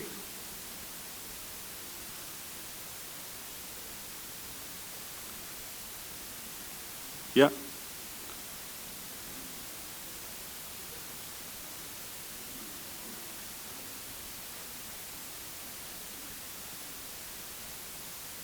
We do quite a bit of outings. I don't know if you're on Facebook or if you check on the apps, but I didn't bring the calendar here today, but we do offer programs like throughout every month. And we have outings, Saskatoon, hockey games like PA Raiders, Saskatoon Blades. We took kids to Edmonton in December. We have a lot of outings. It's just the information's you're not seeing the information, I guess. I don't know.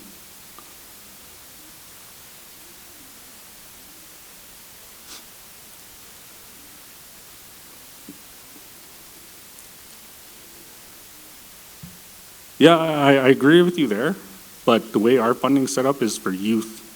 I think what you're asking is more of a prevention program.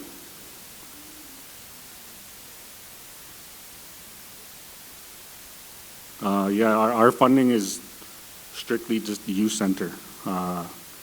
We don't get none of the dividends for our programs.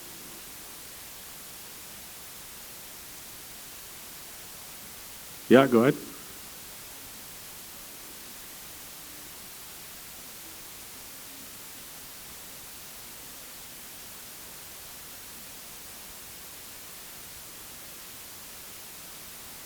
If you're asking about like supervisors for the programs, we have our youth workers. They're not here tonight, but we have our coordinator, and they're at all of the programs, and they pick up kids, drop off kids, and they're there during the whole time of the program.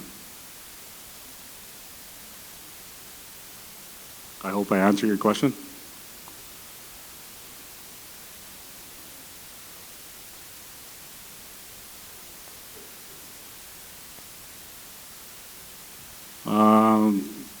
Outside of the youth center, we don't have a set facility yet for PA. It's not from lack of looking for one, but we are currently looking for a facility, but it's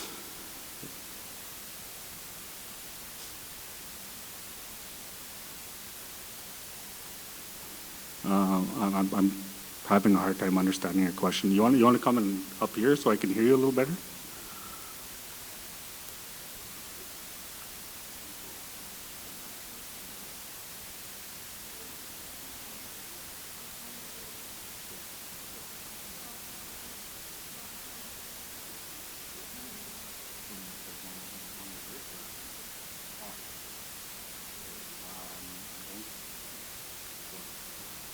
So,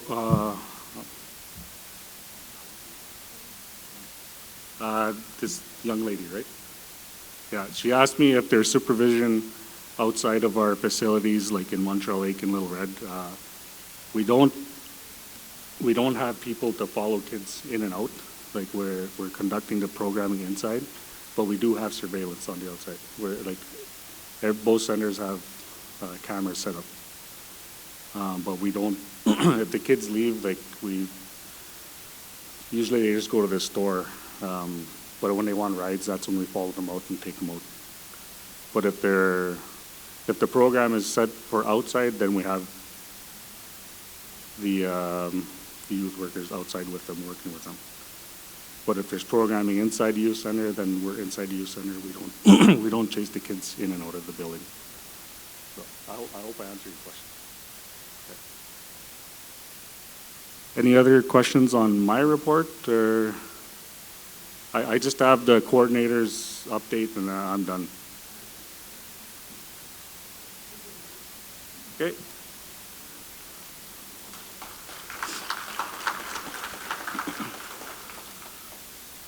So this is the update from our coordinator, Destiny Halkett, Montreal Lake Cree Nation Urban Youth Center.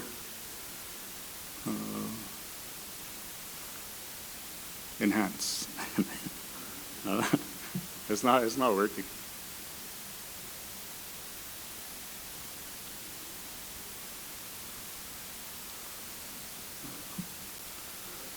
Okay, it starts off with this quote here: "We cannot always build for the future for our youth, but we can build our youth for the future."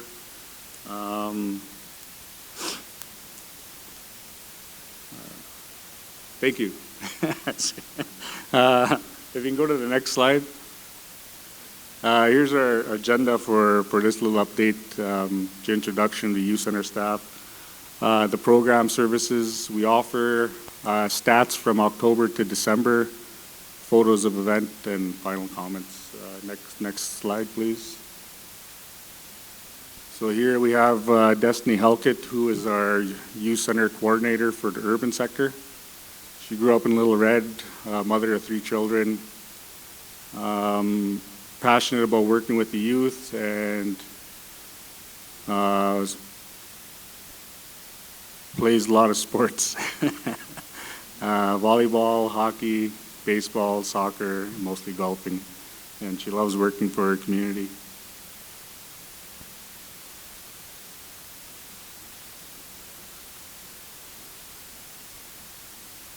Where do I point it?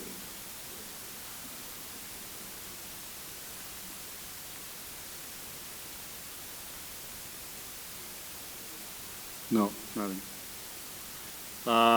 One of our youth workers, Justice Britton, she's a community member of Montreal Lake, Little Red. She comes from a background of working with the at-risk youth in one of the group homes here in PA.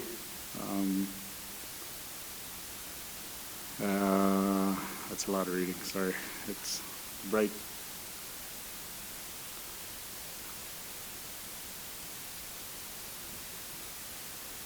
No, it should work. You had it turned off. You just had it.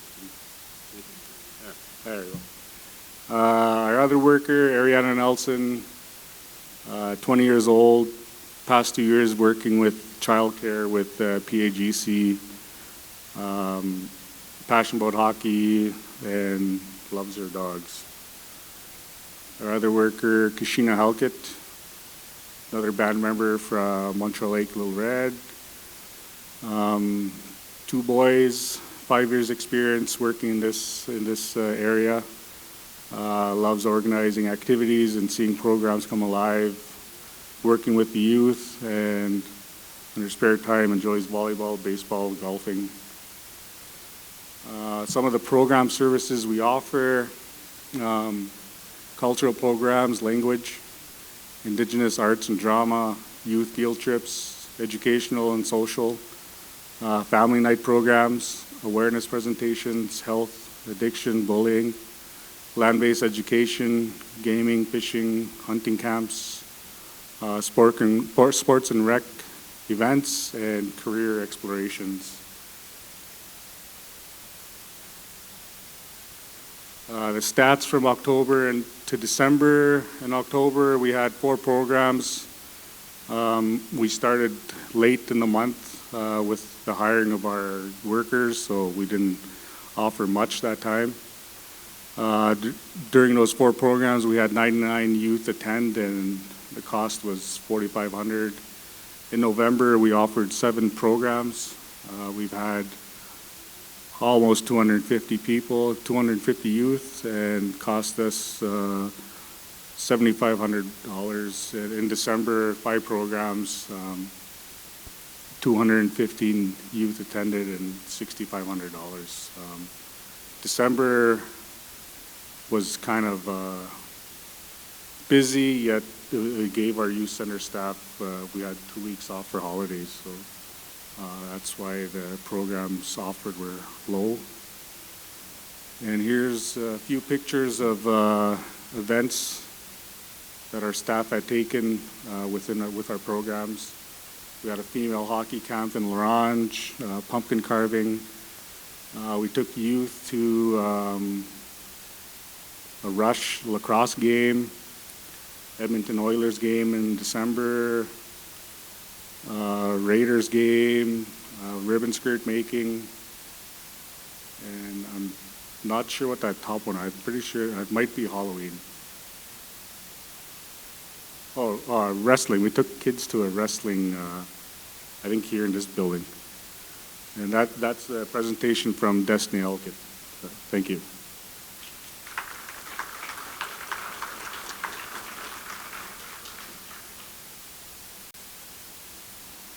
All good? No questions? I hear none, I see none. Just kidding. Motion passed. While Kim is looking for an email that I wanted to put up here, I just want to make an announcement, and as soon as Kim finds the email, you'll see that Montreal Lake leadership did an application for a bus, a 55-passenger bus, and that bus was delivered 2 weeks ago, And that's what they're looking for in my email right now. We want to show you this bus was over $800,000, and it belongs to Montreal Lake Cree Nation.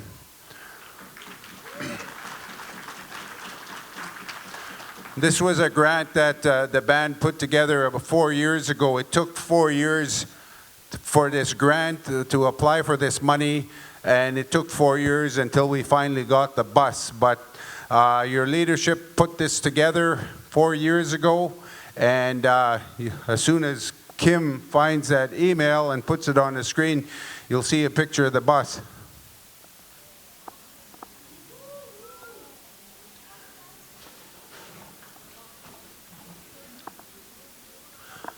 I want to tell a quick story about PBCN, Peter Ballantyne Cree Nation, bought a bus like this 2 years ago. It's been sitting here for 2 years collecting dust. Peter Ballantyne Cree Nation. What we did with the bus, Montreal Lake Cree Nation bus, we've leased this bus to PA Northern Bus Lines. They're actually paying Montreal Lake Cree Nation to lease the bus. And if we ever need to use the bus for an elders trip or a youth trip or a community trip, we just phone PA Northern Bus Lines and tell them we're going to go on a trip to wherever we're going. Simpson wants to go to Vegas, we'll say, you know. So we just have to give them notice, and then we can take the bus to wherever there's going to go. The other thing is, the Montreal Lake Cree Nation logo is going on this bus, but it's not there yet. But that's what I was looking for. I wanted to show you the bus. Okay, we're going to ask Simpson to close us with a closing prayer.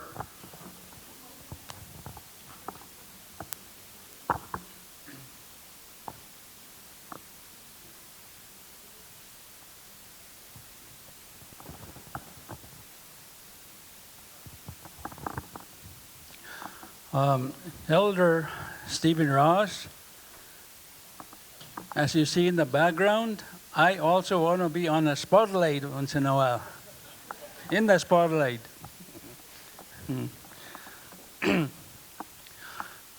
Before I say the evening prayer, Noti Nanaskomao, our Mr. Chairperson here, for doing an exceptionally good job. Let's give him a hand. Ano tinaskamao kaya anige gitiek Elders Advisory Council Utagayajik. Thanks for being here, Stephen and company. Elders Advisory Council, to all staff, and to all the coordinators, program directors, the staff from Montreal Lake Cree Nation, and Little Red, Pascowski Cree Nation. Thank you for being here. And there I can see you. And to all the hard-working staff that are here, and thanks for being here and sharing and visiting, and most of all the urban band membership for being here to come and listen, and thanks for being here, and we are very happy that you have joined us, and along with the thank you to the Chief and Council leadership that have done their reports. Excellent job. And and also to the security back over there, thank you for being here. Yay, give him a hand. We have to recognize them once in a while. You're doing a good job. Ni ko sama inaskong bitnaw ya chipita ko sneak. Mina atigiwi ko inaskong bitnaw ta ko sneak. Ki ko ak. Ay ko mina ya mo istas ya. Tatimito pa degi oiski ko ano skagi pitamik.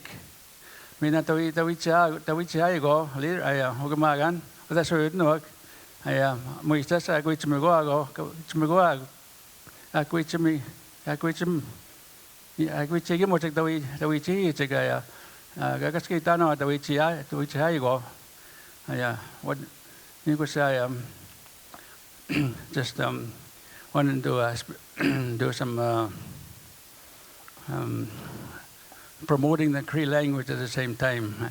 As I work with the MLCN language support group, some of them are here, our working group, so sometimes we need to not forget our the nidoyak, the mamo biag mana. I'll say the closing prayer. Anoch. Amen. Thank you very much there, Simpson. Thank you for, I just want to make a mention to you guys, Kimberly Beatty by the door. She coordinated a lot of this stuff. She booked the facilities and she put the program together. So a big round of applause for Kimberly Beatty.